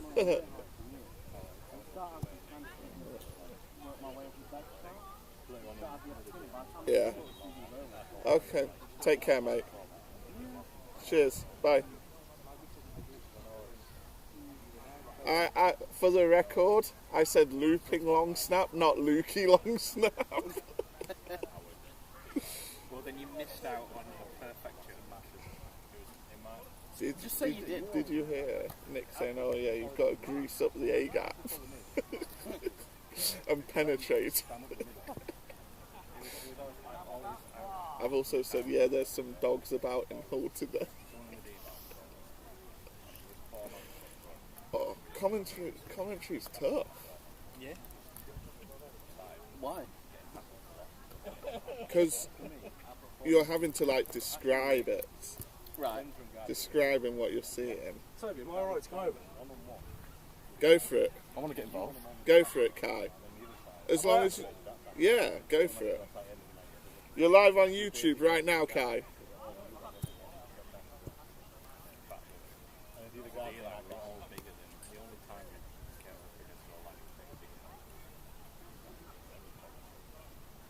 Oh, is he talking smack about Varsity? So, you know, it is one of them things, isn't it? And it was very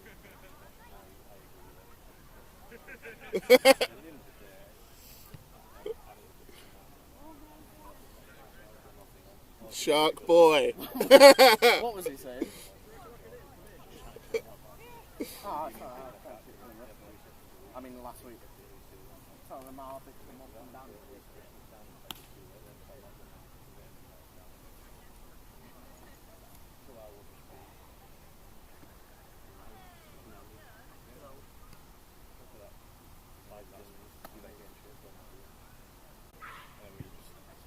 My arm doesn't allow that.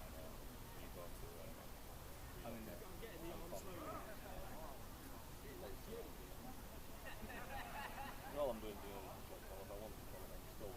I can go to any station. Probably move out of the city.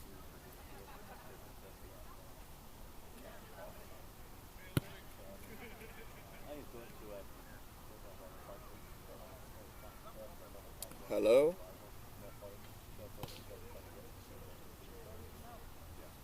Oh, well, the levels are showing for Nick.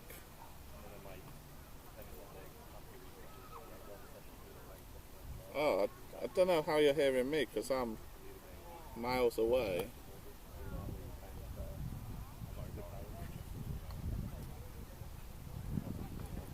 Yeah, Nick's got the mic I've been using.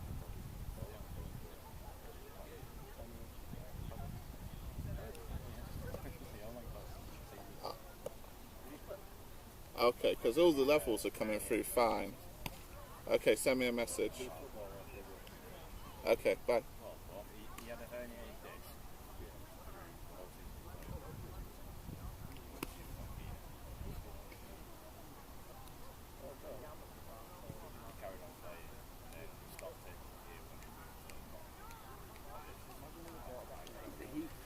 Hmm?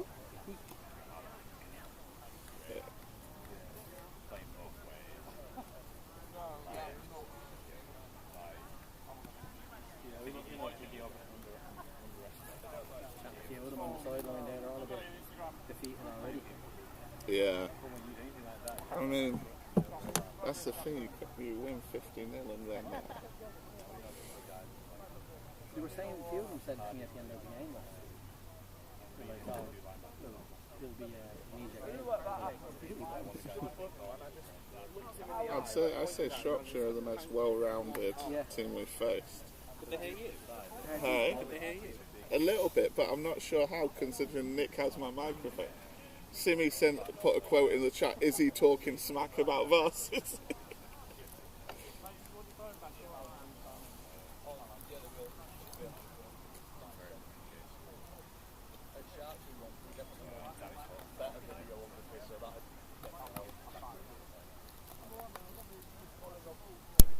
I'm not sure how well that went.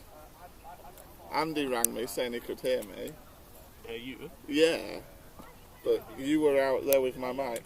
Because I had my headset on. Did you turn these off? Yeah, I turned those off. Yeah. I just turned them back to red when you were walking down. If it's just 10 minutes of me and 3 other people just stood there talking and no one can hear it. So the tilt wasn't working, so I had you guys sort of down in the bottom right. I'd say that they work through wider, so I wasn't super sure how far through the box it would go. Who loves you, baby? I love you. Okay.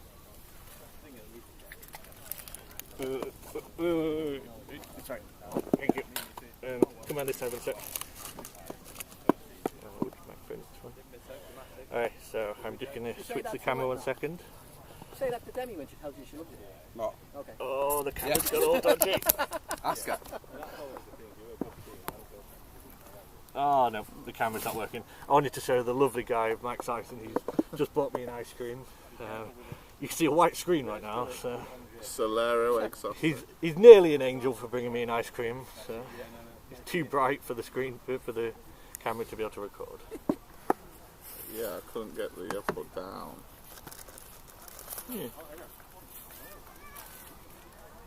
The side to side's moving. Yeah, I don't know why it's doing that. I don't know. So we've just been going side to side and zooming. Yeah, So. it's why we've not been able to quite get this corner. Yeah. Thank you, Mike. This is one of my favourites as well. Oh. This is the winter ice cream more than anything. I'm gonna take a quick. 7 walk o'clock in the before- morning, 4 years ago, icy roads, heading to Lincoln, Solero. It's just refreshing.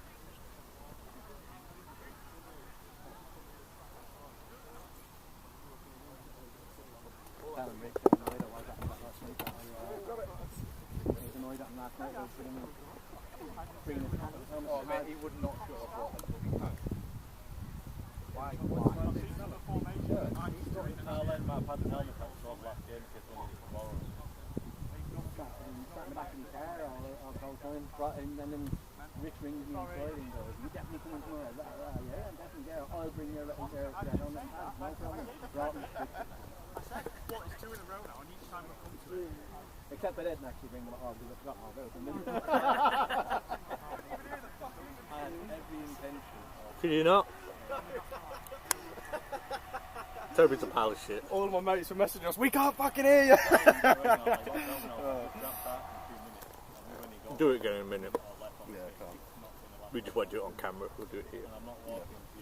So did you all that? Fuck's sake, Toby. Hey? They couldn't hear us. The mics went on.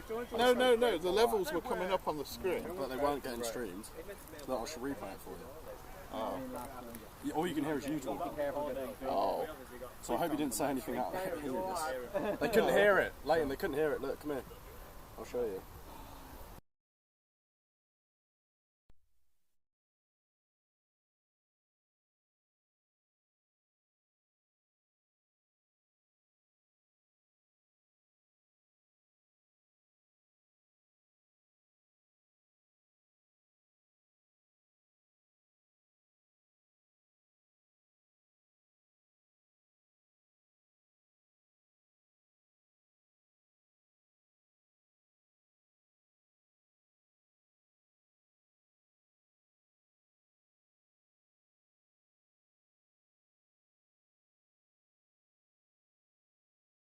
No, we're too close. Okay, so we're just starting to warm up. Yes, so hope you all enjoyed that interview with Tobias speaking on a phone while 4 of us were stood in the middle of the field chatting that you couldn't hear. We'll upload. So we're going to redo the interview with the people right here. Hello. There we go, am I working now? Can you hear me? Yeah, so we're not on camera now because obviously we don't want to get in the way of warm-ups, but I'm joined here by Kai Mitchell-Jones, starting centre at the UH Sharks, and I'm also starting centre at Lincoln Bombers for senior ball. Very nice. Yeah. So, Bull Sharks. Yeah. You got Freshers' Fair coming up soon. We do indeed, yeah. We're hoping for a big, strong recruitment, obviously. We want some big players, some strong players, some athletic players. We want a bit of a mix of everything so that we can have a good start to the season. We've got new fixture coming up because now the leagues have been split. So we've now got a Scottish League, which obviously we're not in now. We used to play Glasgow and Edinburgh, but now we basically just are going to be playing both the Liverpool teams, both the Manchester teams and Leeds. Quite strong teams. So we're going to need a big recruitment if we want to have any chance at hopefully staying up or moving up the Prem. So yeah, hopefully Freshers Week will go well. Got to be nice and not having to travel to Scotland though. Oh, 100%. That's going to save us a lot of money as a club as well. So I get to hear about all the little behind the scenes stuff. And yeah, it's quite expensive to travel to Scotland. And being able to save that money, we can spend it in places that can improve our game, get better training equipment, etc. So it should be a good season, hopefully. Yeah, so you're coming into the season, obviously a change of offensive coordinator. How's it been going so far? Have you seen the playbook? Have you started working on it yet? Yeah, so we've started work on the playbook. I'm not going to reveal too much, obviously, but it's going to be a very different one. We want to, as a team, we had a problem with being very predictable as a team. We're very run heavy, and a lot of defenses were able to, put the stop in and stop that run play. But hopefully next season with the new playbook, it's very difficult to predict, I'd like to assume anyway. And it should be a bit more, we should be able to move the ball a bit more on offense, hopefully. Defensive playbook's looking great as well. A lot of new different coverages and stuff. So yeah, it should be an interesting season, I think. Put you on the spot. So I did this with the other people earlier. Obviously, no one could hear it. Any predictions for the Sharks? Yeah.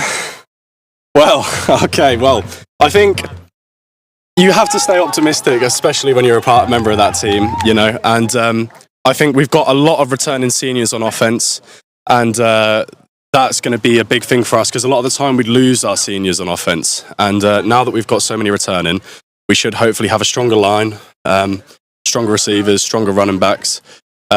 Defense have lost some vital players this year, especially on the D-line, but it should... I can still see some key players that are going to be able to play both ways of the ball and be able to, contribute for that loss we've had. But for predictions, I'd have to say hopefully we'll come maybe third in the table, second. Yeah, well, I'm looking forward to watching this year. Hopefully, if you guys watching, we'll be able to catch some of it as we stream some of the games. Fantastic, yeah. So, as we're just about to kick off here, any predictions for the second half? Well, I think hopefully the coaches at the Warhawks have had a chat with their players, got the attitude back, and hopefully the Warhawks will be able to pick up the pace a little bit. And I'm thinking that maybe the Warhawks are going to pull back a few points this half, but obviously Shropshire might get complacent, and that's what they're probably betting on right now. If not, then it's looking like Shropshire are going to have a fun day against the Warhawks. Well, thank you very much, and best of luck for this season. Fantastic, thank you. So, Shropshire returning the kick-off. He fumbled it to start off with, and then managed to rally, get a few yards, but great coverage there from the Humber Warhawks. And I apologise to the people who listened to Toby randomly talking earlier while the interview was going on, and I also apologise to the Hull Sarks who gave that lovely interview earlier. But yes, as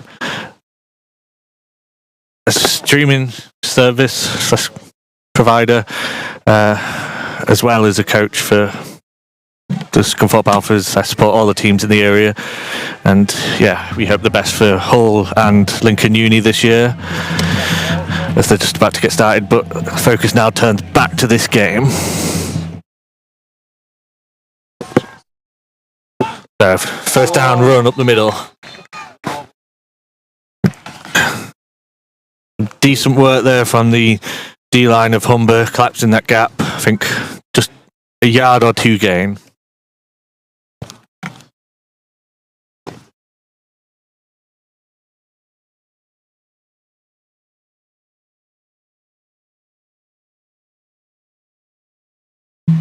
So, twins to the right, tight end to left. See if we can come out and pass here. Oh, nice whip on that side. Caught. Number 18, I believe. I think only a 3-yard gain, unfortunately, though. So it sets up a third and short, 3rd and 3.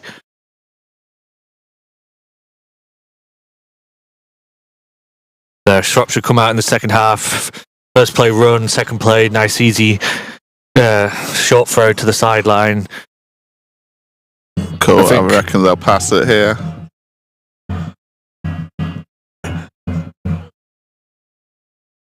Oh, run up the middle. Oh, that is close. Yeah. Referee signal first down. First down I think for he Shropshire. just squeaked it. So that was 13 on the run. Just managed to scrape through that gap. Is that Jamal? That would be, yes, Jamal and Ismail Hado. Good hard running. Limping a little bit on the sideline, but hopefully we'll see him back in a play or two. He comes in and he gets them vital short yards when needed.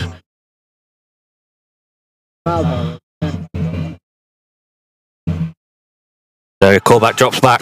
Sees the running back in the flat. The running back seemed to stop running. Put his hands up, didn't jump for it. Yeah.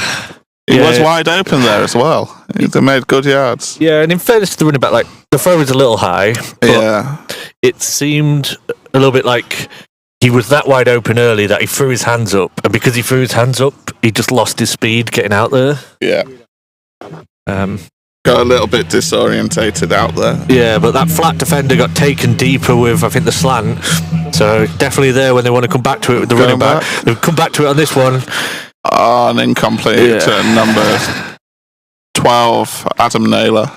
Yeah, unfortunately, we came back to the well straight away, but Humber had recognised the flaw they knew what was done. coming. So they sent the middle linebacker 42 out there to help with it. 42 in a helmet, I'm not sure what team. Is it Yorkshire Rams? Joined from Yorkshire Rams, I believe that says. Oh no.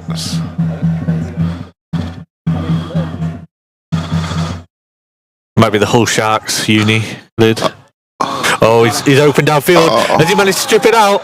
No, he's caught it. That. 21 seemed to have equal hands on the ball at one point and almost stripped it out. That is a great catch. 23 downfield. Came up with it. That's 23. Mark Phillips. Strong hands there. Yeah. Just that little bit underthrown, so it made it difficult for him. He had to wait. It gave the defender a chance. And to be honest, like, if I was a betting man, I would have put money on the defender stripping it out. I thought the defender was going to have it, but it was not to be. So Shropshire getting success again when they open it out. Oh, fake toss left. He's got a receiver wide down. Number 9 had that on a plate right there, and it was not come to fruition. Jack Horton for the defence. Receiver seemed to give up, thinking it was a bit wide on him. Number 9 committed to it. He came flying in. Down. I'm not sure what made the quarterback turn down the wheel route. So they set that wheel up perfectly with that fake toss. Yeah. So they've had them pullers, the guys releasing downfield to block on that toss play. Set it up, had him wide open on that wheel, and he just seemed to turn it down. Oh, run up the middle. Stopped. Yeah, good tackle, maybe half-yard gain. Yeah. He's moved the down marker up. We'll see whether we get a little bit more of that motion as we go on to sort of mix it up. Especially if Humber start to figure out what's going on this offense and predict some elements. Ooh. So that was a good arm, good throw to that flat.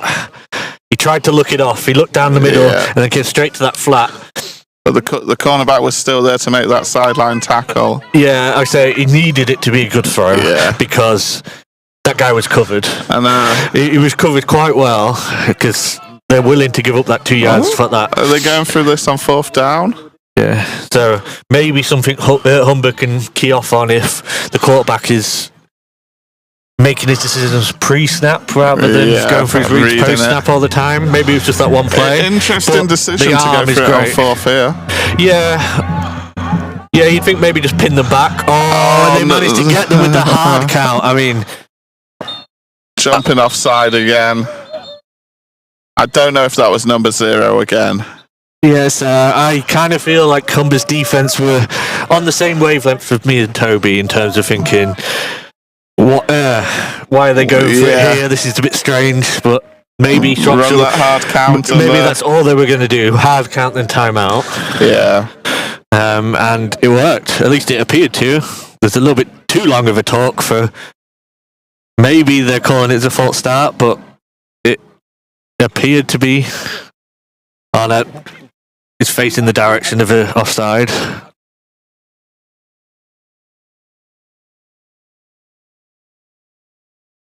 Yeah, so defence offside. First down for the Shropshire. Yeah. That is a backbreaker for Humber. Yeah, they could have used that 4 and out there, but silly mistake. Yeah, and Shropshire able to sort of kill some time from the clock to slowly plod it along is...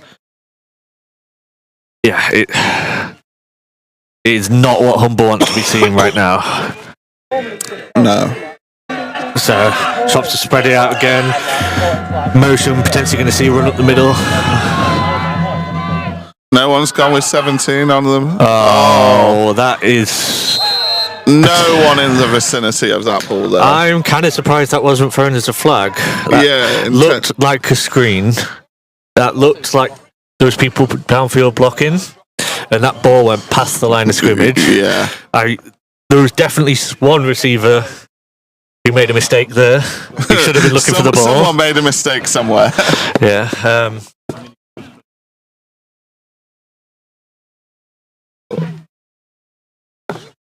But yeah, potentially men downfield blocking on that one, but they get away with it. We get a little shift again here from 23. 23 seems to be his favourite. Oh, he's looking for 23 who gets jammed. Oh, and 12 coming across on that crosser just wasn't there. Good 5 yards off. And I've just seen, as you were guessing earlier, number 42 is a Hull Sharks player with that helmet, having a UH on the side of it. Yes, that's Cameron Meeks. Good player for Hull Sharks and a good player for Humber. Yeah. Yeah, so that crosser just seemed to get tangled in the backers. Oh, we're marching back by the look of it. Oh, that was just a look on the other side. Okay, we've got Billy Archer off the edge, number 0. He caused some havoc. 52 with a nice block on him, gets him pushed straight past. It's there. Oh. Another incomplete. Yeah, so you'd say maybe a little short from the quarterback, but a catchable ball. That was a bit more back shoulder the way it was thrown. 23 just seemed a little disorientated. Yeah, he seemed a little bit preoccupied with the defender and just didn't quite get his head around early enough. Now I got a 4th down here. What are we thinking? Looks like Shropshire are going to go for it again. Yeah, they're going to run a hard count? Not on 4th and 10, you wouldn't imagine.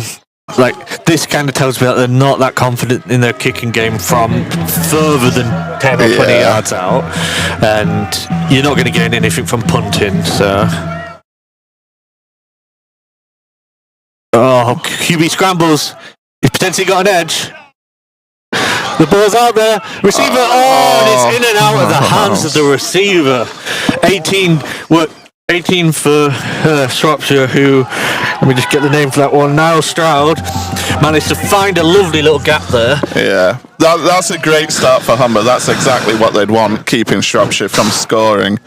Yeah, so especially after that earlier 4th down, jumping off sides. Yeah. They've seeked redemption. Yeah, and good coverage. Yes, 18 got that little bit of separation, but that was after quite a bit of movement from the quarterback. Yeah.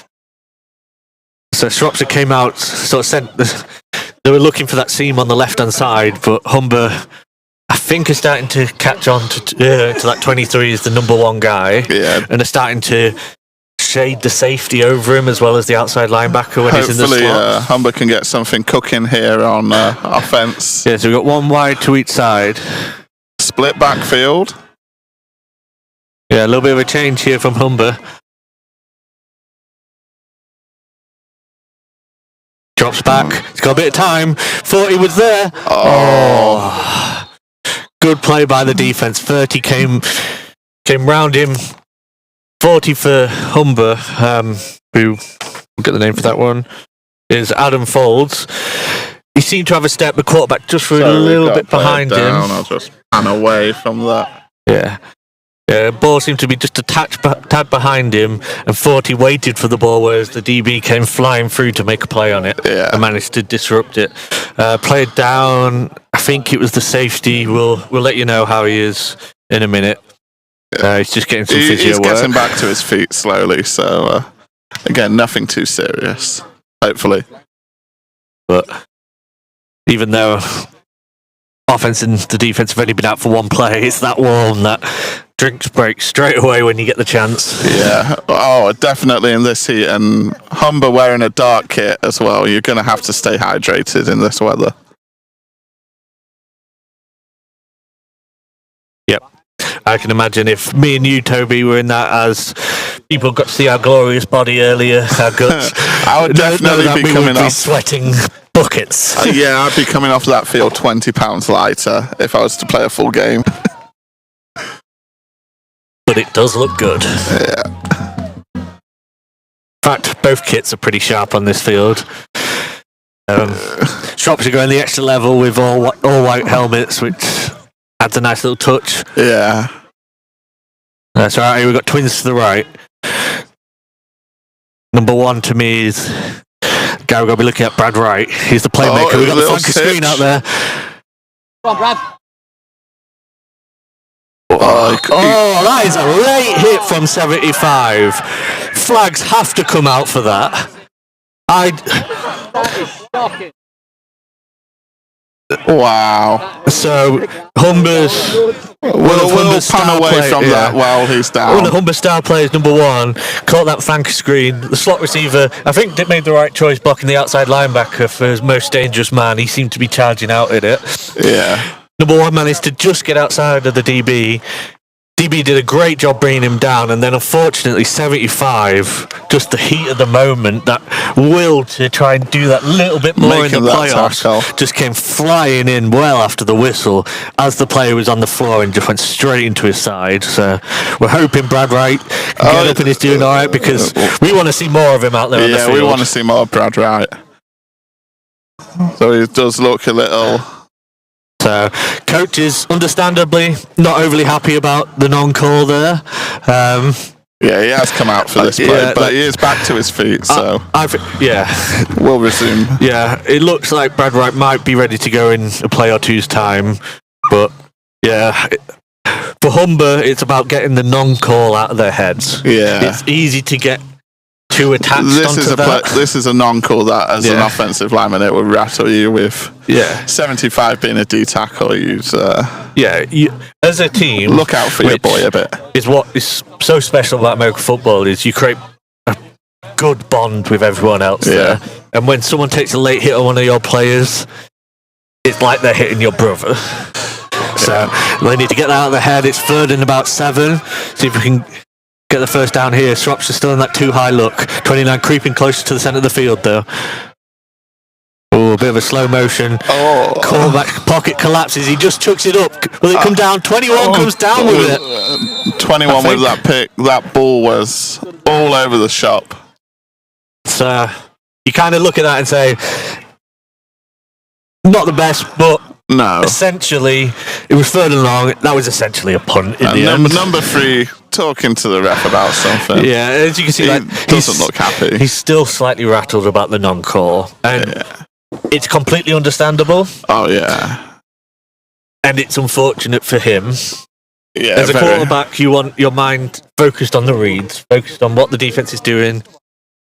If you're worried about your player, it just adds that little bit for. And as we talked about earlier, here we're not anti the refs, and what we've talked about is we want more refs. Ideally, if we had a completely full crew, so like 7 people out there, that sort of stuff would be flagged every time. Yeah, no doubt. 23 running up the middle, small gain there, tackle made by. And did you see that block by 67? I saw that by 67. 67 put him down. And he is still down. So we will pan away and... Yeah.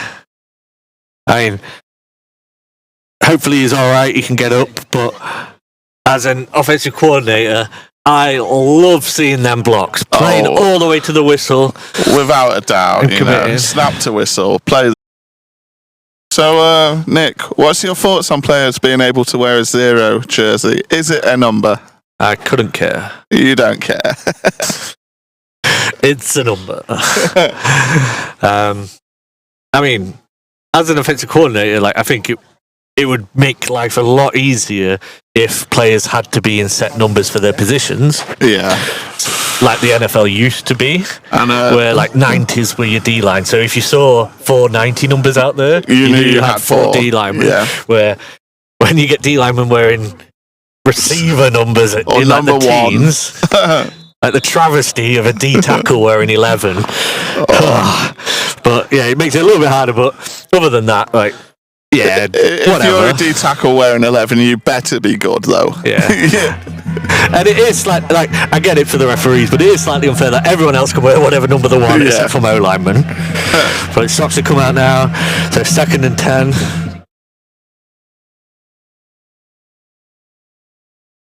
A good run up the middle, getting a little bit of a drive. Humber players come charging in to try and stop that scrum. Maybe a yard or 2 gain. Yeah, nothing much here. So we've got about, I'd say, 3rd and 7, based on where that down marker is.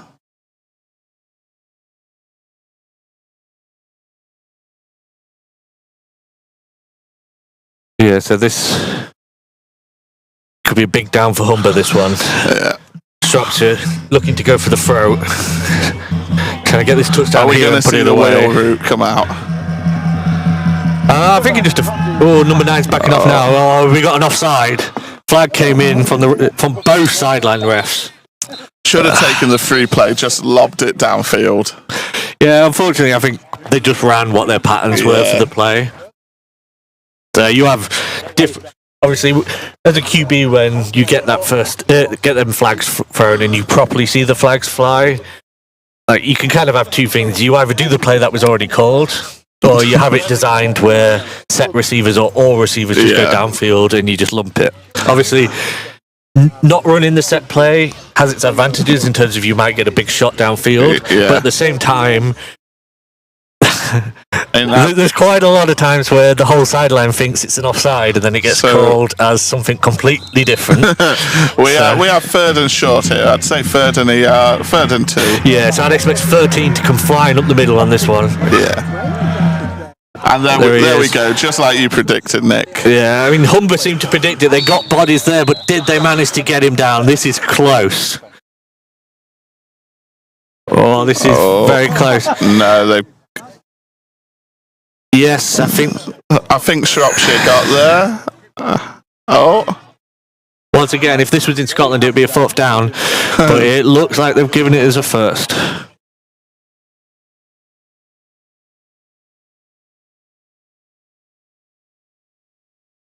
We're starting to see a little bit of fatigue from some of the players out there in the heat. I believe that was number 70 gesturing for a substitution after this play. Yeah, especially big guys in this heat for longer drives. It starts to wear on you. Motion across, shifting to Queen. Oh, they've got a little bit of a shovel toss, and then it looked like they were trying to run a bit of an option, but managed to scramble it through, maybe get a yard on that one. Yeah.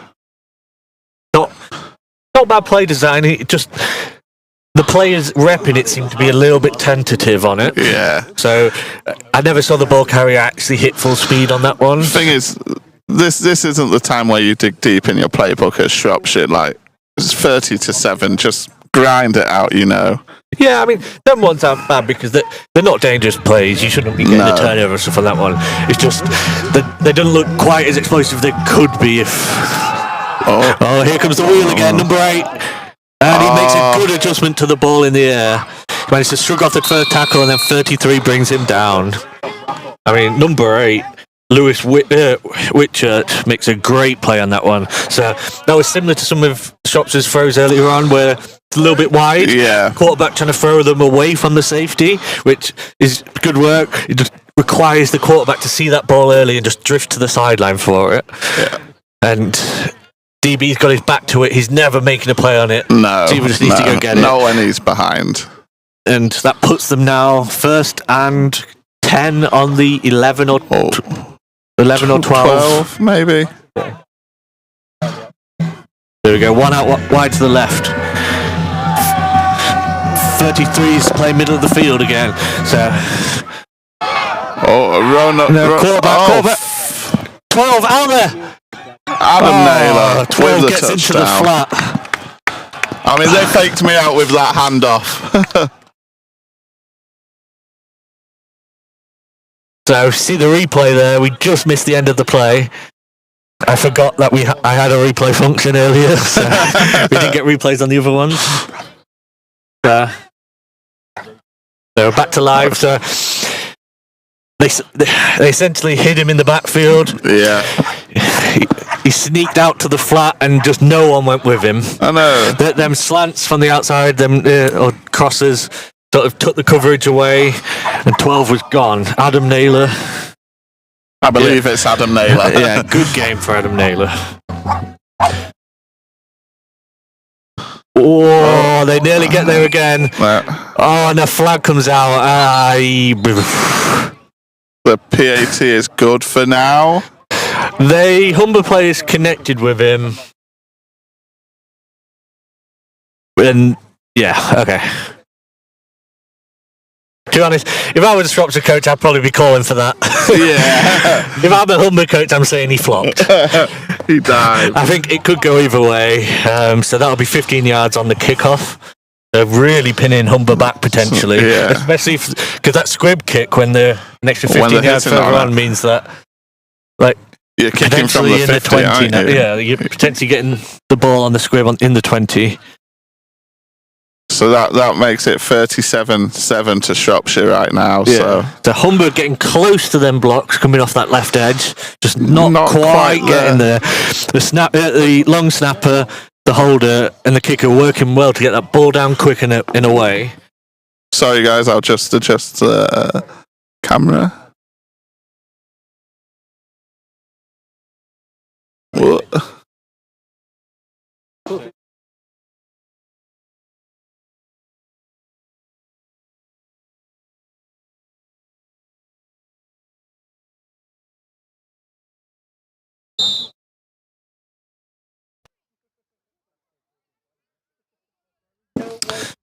Hopefully there's a little bit of field sound coming through now.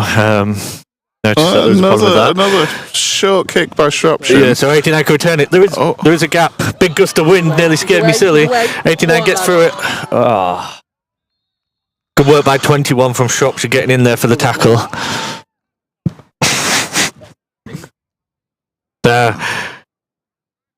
Kind of changed their approach on that one. So the other ones have been more squib kicky. That one was like a little pooch kick. Yeah. They dropped it into the area.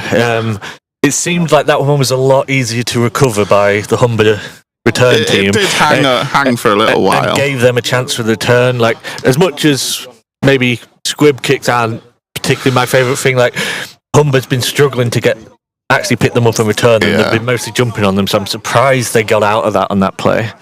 But good position for Humber to start this. See if we can get going here. So we're in that tight twins left. Number 1 motions out.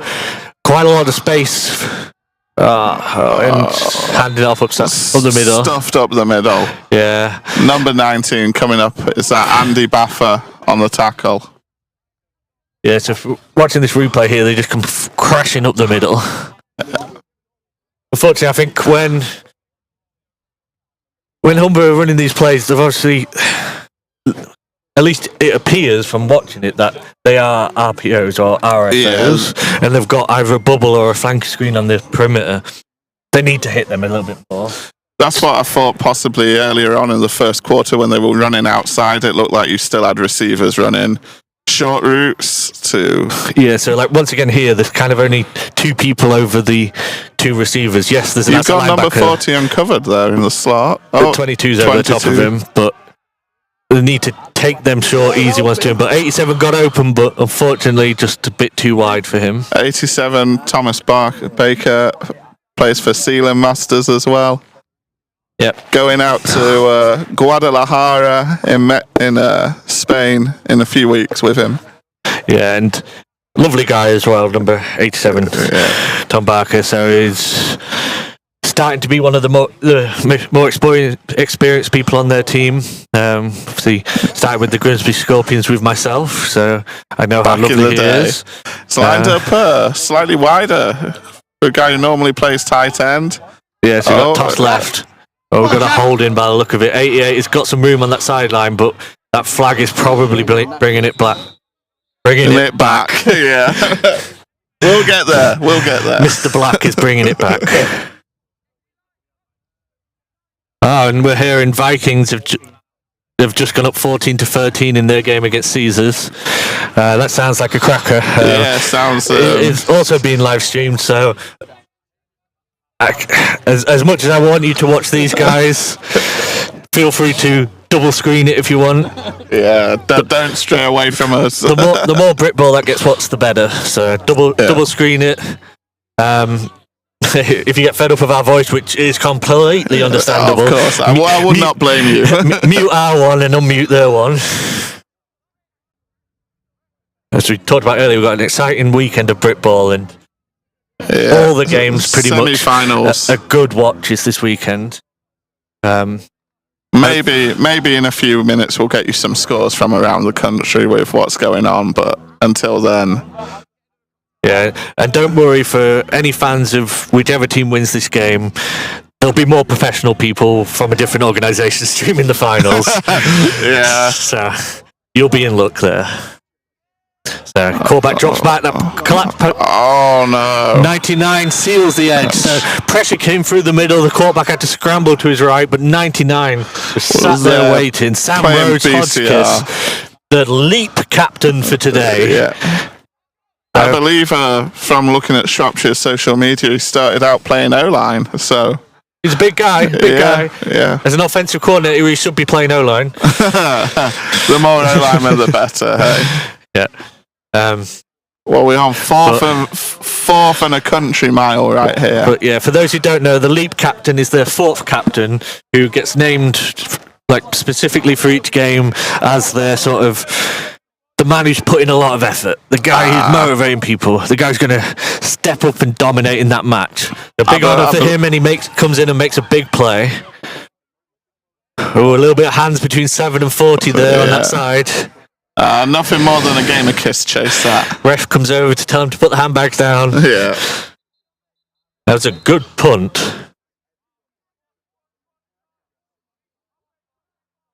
I think it's the right idea to try and avoid their returners.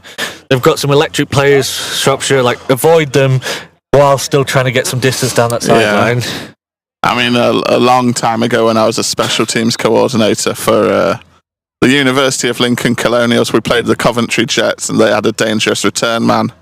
I told the guy to punt it to the sideline and he punted it laterally to the sideline. No distance on it at all, and it's at the end of the quarter. It appears just as I finally updated the scoreboard to say third quarter, we're now in the fourth. So let's get straight into that and change that.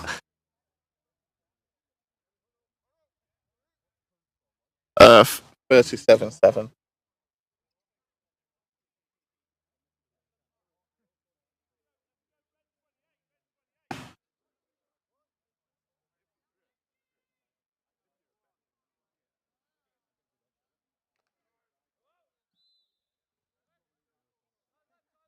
So, I say, great punt.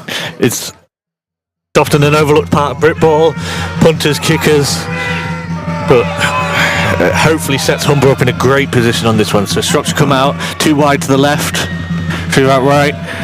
Callback checks it at the line. Switching it to a run up the middle, 44 was there, but he misses the tackle. 7 comes steaming in. So that was Sam Keller. Kelsel. Number 7. Great play. So 44, initially great play, got straight through that line. He seemed to read it perfectly, but just hesitated Put a it in tad. the other gap. 7 came steaming through and made a perfect tackle on him to limit it to just 2 yards. That looked like that could have gone a lot more at one point. So back out in the same formation. So we've got quite press coverage on the right hand side. Callback drops back, screen to the left. 21 was there, but he gets past it.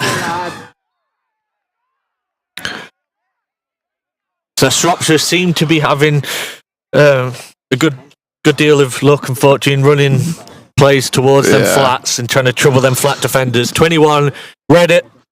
He's in that flat zone.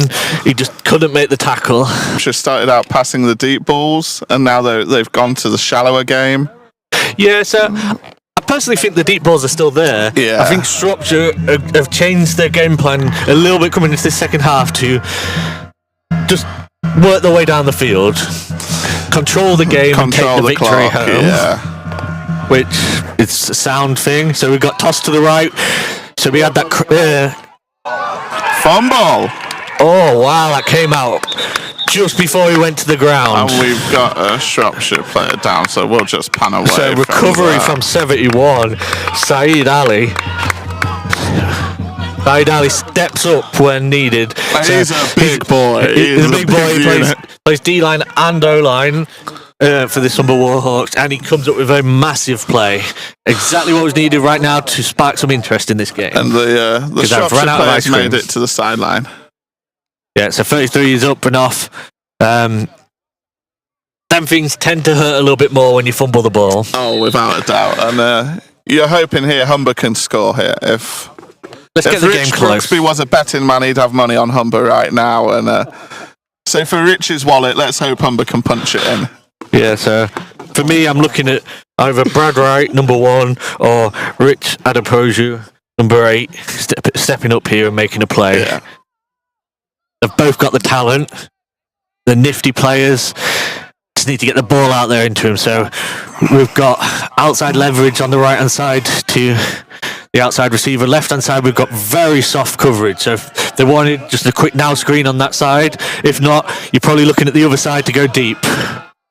He rolls out that way, and he tucks the ball, and he tries to get a few more yards. Ball comes out late.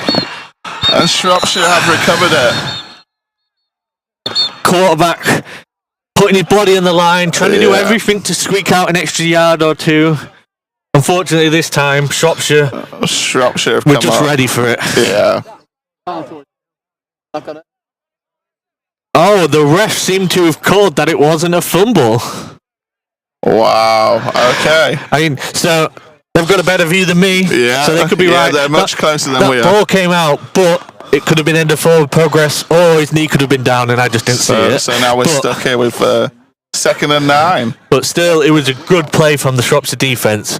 That they are rallying to the ball right now. And when they rally to the ball, it gives them opportunities to get them strips in. Well, when the Bombers played Revs, their defence, like I said earlier in the stream, Nick, it's a very aggressive defence. They'll swamp on that ball.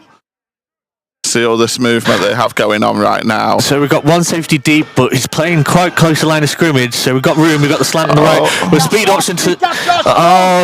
Oh, he should have pitched it. So excellent blocking by 82 for the Warhawks. They're taking 29. Yeah, that speed option seems to be a good play. So we've got 92 down. We'll let you know when he's back up. Hopefully he's all right. We'll just move the camera away from that. That speed option seems to be there. It's just needs to be slightly quicker on that pitch. I think because the actual option guy isn't getting to the quarterback till quite late in the play, that the quarterback is... It's throwing the reads off almost. He's running the first 5 yards waiting to pitch, rather than... You ideally want that pitch to be close to the line of scrimmage, so you make your decision, you're either pitching it or not, and then you tuck it and go. Yeah. At the minute, quarterback's in a bit of a... that no man's land in between where he doesn't... There's nothing telling him to pitch it. No. But at the same time, he's not able to fully get into his stride. Going back to when the Bombers played Lee, we had this linebacker DM was causing us havoc. He was sort of lined up 4 yards off the line. Not sure, treating him like a linebacker, treating him like a D lineman. we eventually sussed him out, but still lost to Lee. So also Lee Miners, who made the playoffs this year, so they've had quite a good season from 2 seasons ago where they were the whipping boys in their COVID league. Yeah, you probably shouldn't be talking about anyone being whipping boys. Hey, we finished above some teams. We finished above those railroaders. But a little bit of concern here for the player. They're just testing his knee. I'll give you an update as we know it. He unfortunately looks in a little bit of pain. But physios are on. We've got a good couple of physios. Both teams are manned with medical experts. So when there is an injury, it gets sorted straight away. Yeah. Just got a little bit of pause here, and while we do that pause, just going to take a 20-second break, and then we'll come with a little bit of different content.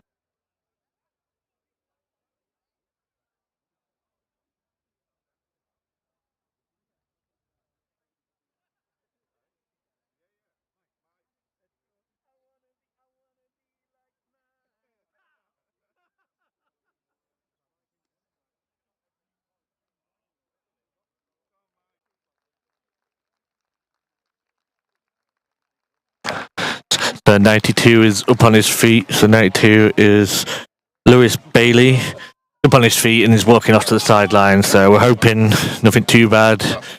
He'll be getting treatment. He's had a good game. Once we progress now.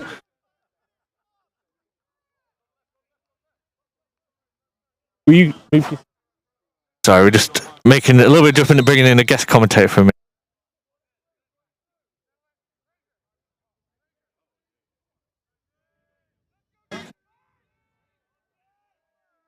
So we're here, we're third down, third and medium.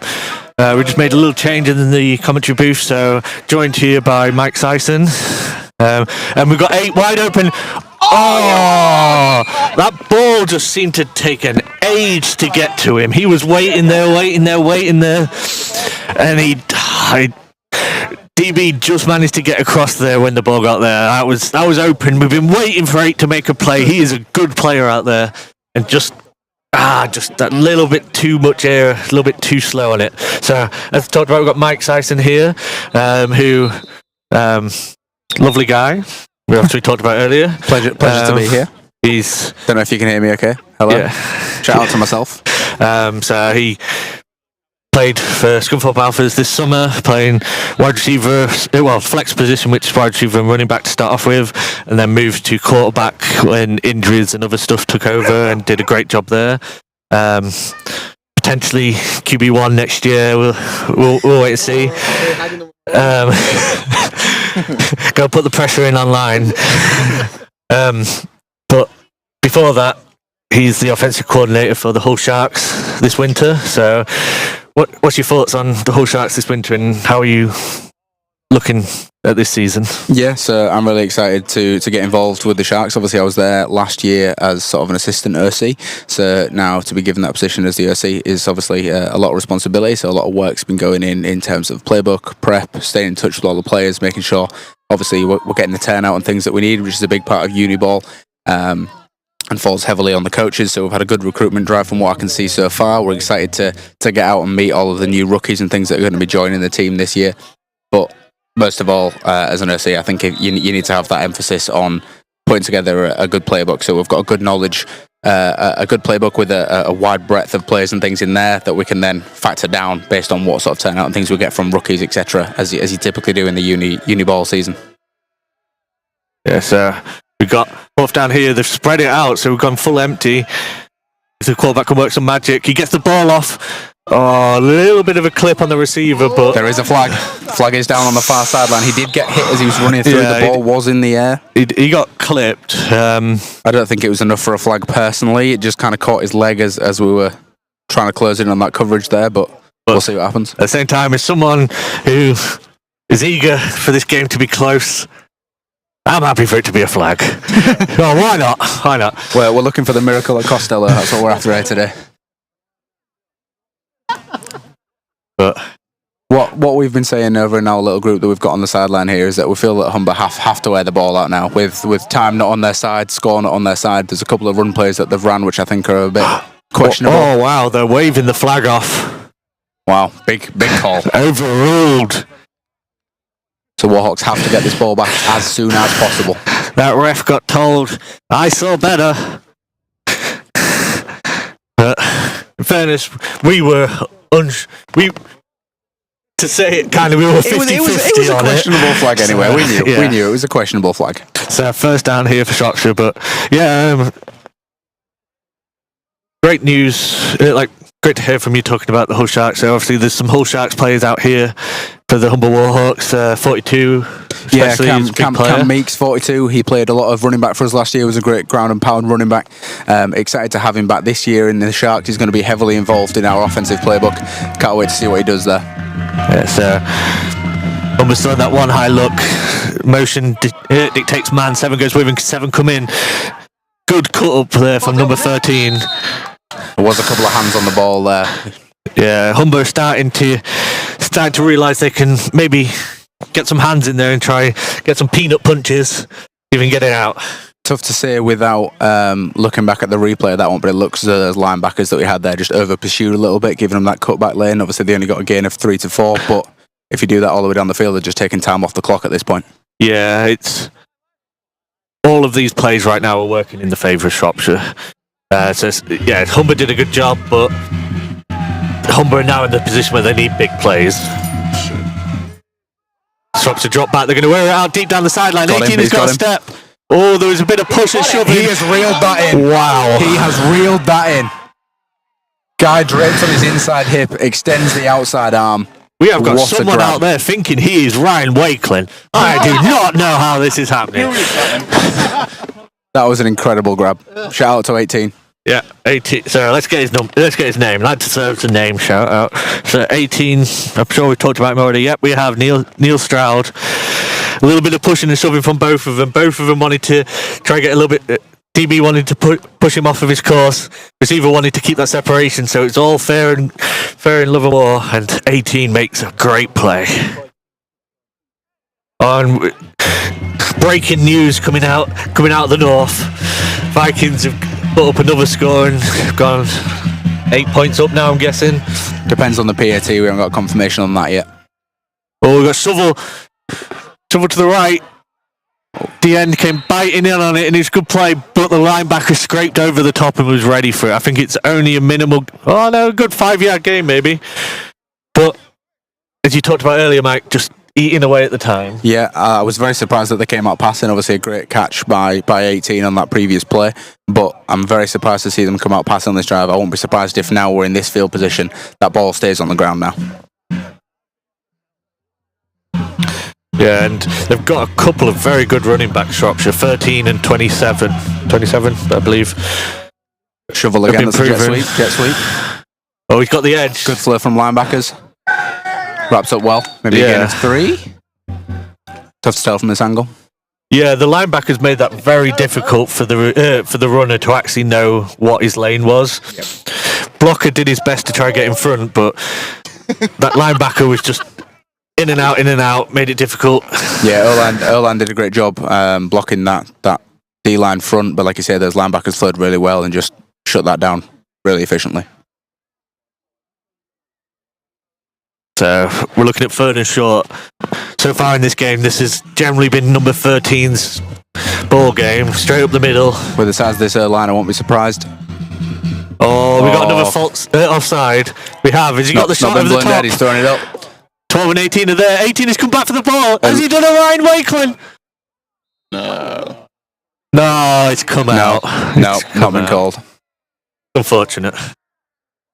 I mean, seeing one in a game is impressive. If you've not got the guy himself to get one of them in a game. 12 seems to be limping now back towards the huddle. Obviously, he's been a big ball player for them, both in the run game with his blocking from that tight end spot, as well as in the pass game. He's caught a few routes out of that backfield and seems to be doing well, so I hope he's okay. Yeah, seems to be coming off. And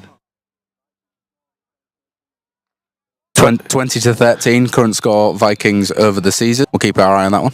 And for those who wonder why I keep mentioning Ryan Wakelin, it's because here at On2, we are massive fans of him and we want him to be in the ELF next year.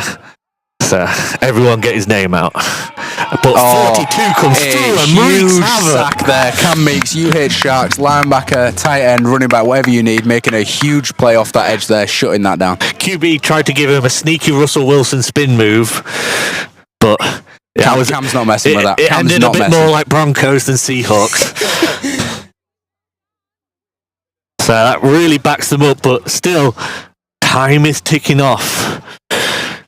I think there's only 2 plays on this drive that have stopped the clock, and I think it was 11:30 or so before the start of this drive. I won't be surprised if we're down towards the 5-6 minute mark now. Yeah, and this is one where it's difficult because Humber haven't been in this position this year where they're trying to work in short clocks, get short bursts, get the ball back. They're the ones who grind it out and kill the game normally. So Shropshire come out, looking to the right for the flanker screen. He nearly bobbles it, but he managed to keep hold of it as the DB comes flying in to rip it out. It's a very, very common phrase in football that the screen game is just an extension of the run game, just attacking those wider points. So, like I say, I was expecting them to come out running the ball. Things like this should be an almost dead certain completion and just sort of moves that point of attack. So it's nice, easy. Keeps the clock rolling for Shropshire, more importantly, but executes the same as those wide zone kind of runs. Yeah, so for anyone watching who thinks maybe Shropshire offensive coordinator is being too predictable in these scenarios, like second and very long running a screen and stuff like that, well, you're predictable for a reason. I mean, that one goes off, decides to take a shot instead of throwing it short, so there's me saying he was becoming predictable and it's gone completely off the radar. But, commentator's curse. It's a thing. But other than that, Shropshire did their job on that drive. As a player, you want to score on every drive, but for a coach looking at it from the sideline, that's probably 7 minutes of the game clock gone. I am surprised to see that they didn't punt, though, given the fact that they're up and... They are about to punt, I think. Sorry, apologies. I thought that was 4th. Yeah. And that is 12 coming in, it looks as though to punt, so he must be doing okay after his limp earlier. Yeah. Yeah, he had a good punt on it earlier. Humber seemingly not bringing the pressure on this one. Well, they're starting to creep up a little bit now, but... Very wide pressure. Yeah, doesn't get nothing there. there. Kicks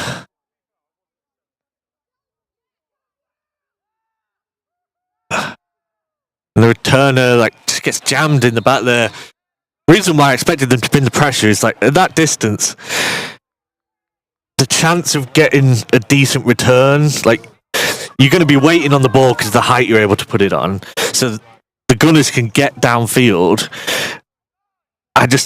It's difficult to think you're ever going to explode a return there. Your best chance of getting a big play is to get that punt block. Yeah, and I think especially on the punts that we've seen and the kick returns from Humber, the reverse and things that they've looked to run haven't seemed to work that well. So I'd almost bank on going all out for that punt block, as you say, is probably more beneficial to the team overall than trying to set up a return at that point. But yeah, lovely kick from number 12. He got it nice and high, pinned him back, allowed the coverage to get there. Let's see if Humber come out in empty. I know I've said it throughout, but they need to feed number 8 and number 1 the ball. Looks like we've got them on opposite sides. 8 seems to be as a wing back here. Well, they started off with that rocket toss. Got a bit of space there. Does very well to keep that moving. Very well. Yeah, so I don't know where that cutback lane came from. As that running back, he saw the defense pursuing over the top to it and managed to hit it back in the lane. I think maybe with the state of the game, if they're going to run them sort of plays, I'd like to see them throw from it. Run the rocket toss throw, mix it up a little something, get it going. Because right now they don't want the clock running. Yeah, I think as we get towards the end of this game, everything that the Humber coaches have in their back pocket, they need to pull out, whether that be trick plays, pass plays. They know they're going to get guys open in space. Needs to come out of their back pocket. This has the potential to be the end of their season here. They have to pull out all the stops. So we've got that same motion, and we've got trap up middle, and it just gets stuffed. Minimal gain, unfortunately. And I'd like to say, when pointing these bits out, I'm not saying it to be negative towards any of the coaches, stuff like that, because as a coach, I was in the exact same position as the Humber coaches last weekend in the Alphas game. where things aren't working, you get behind, and you're just trying to get things going, and it's difficult. It doesn't help when you're starting QB, i.e. me, is throwing the ball to the other team more than our team. Yeah. I tried to throw the ball to Wakeling. It worked a little bit. So we've got number 8 in the slot on the right. He seems to have quite a bit of soft coverage, like 21's inside of him, and it's just sending him on a cross and a sit over the ball. Makes a miss. Makes a guy miss. Get out of bounds. Get out of bounds. Nice. I think that was first play down from and out of back. bounds. Yeah. So nice little check down from the quarterback. There wasn't really anything downfield available to him, and the running back just steps up and makes a play on it. So there seemed to be some sort of mesh concept there, so it's good that he could get the ball out if he didn't see it over the middle. Yes, that was Jordan Edmondson. Like, that's exactly what you need as a quarterback, is the ability to, when you do check it down, that you've got a player that can just make one guy miss, get that extra 5 yards onto the play. Absolutely, and with the coverage that these guys are playing, Shropshire are playing on the outside, all you need to do is beat that one-on-one matchup, and anything could be to the house here. So Humber are definitely still in this game, but need to take advantage of the space that these Revs are giving them. It's interesting on that right-hand side. Number 24 seems to be very locked up in man on number 1. He's coming off the edge. Blitz off the edge. Oh, doesn't quite get there. Ball is up. Overthrown. 8 seemed to turn early there. I was expecting it a little bit earlier. Good job from the QB there, Josh, staying in the pocket. The pressure was coming off that far side. Yeah. Interesting.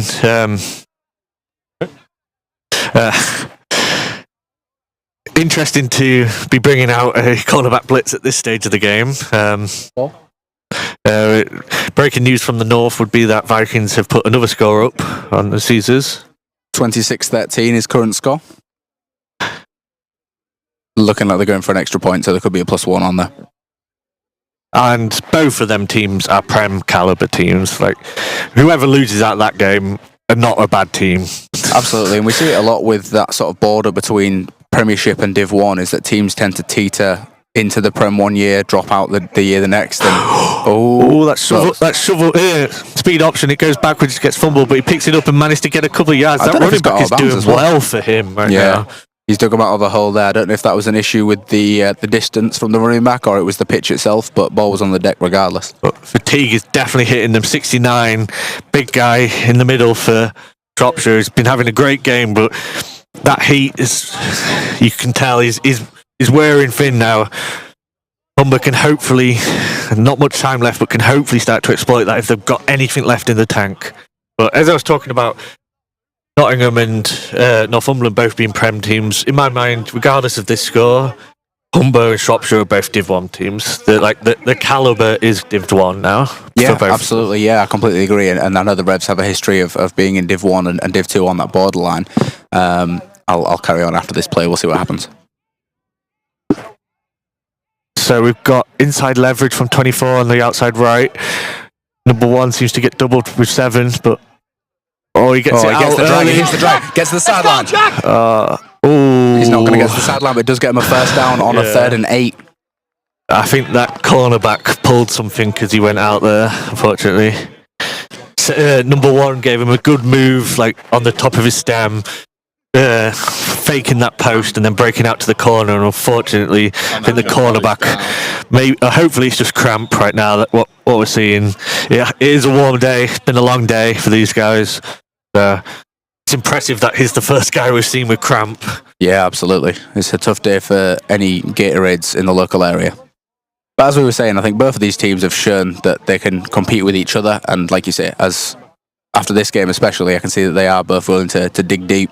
Both of them seem to have the depth to compete well at Div 1 as well. You see that a lot with teams that perform well for a season, go up, maybe compete in Div 1 towards the tail end of the year, aren't looking great. But based on what we've seen today and the limited amount I've seen of both the teams throughout the season, I'm really excited to see how they can do against some Div 1 opponents next year.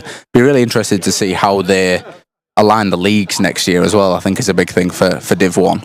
Obviously, we're looking now at Vikings potentially going up if that game ends the way it's going currently. I don't know how that would leave us in terms of alignment. Yeah, so we get a stack look to the left-hand side. potentially seeing if they can attack the new cornerback that's come out.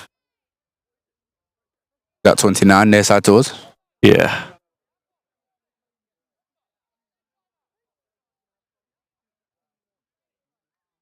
Sounds like that's a 2-minute warning that we're hitting, I'm hearing. Yeah, Humber of 2 timeouts, 2-minute warning. I'll be interested to see, as you say, I'm going to keep an eye on 29 on this near sideline to us. He's got number 1, who I know we've mentioned a few times today, and Stefan, number 13, who's a very experienced receiver, both lined up in a tight alignment. So seeing how he deals with that, if they go switch release or they fire straight out, he's got to react quick to whatever happens this near side. Looks as though he does have a little bit of help inside from 21 as well. Yeah, from that cushion, you'd be thinking a screen, but at this state in the game, is a screen does allow you to get out of bounds as well. Yeah.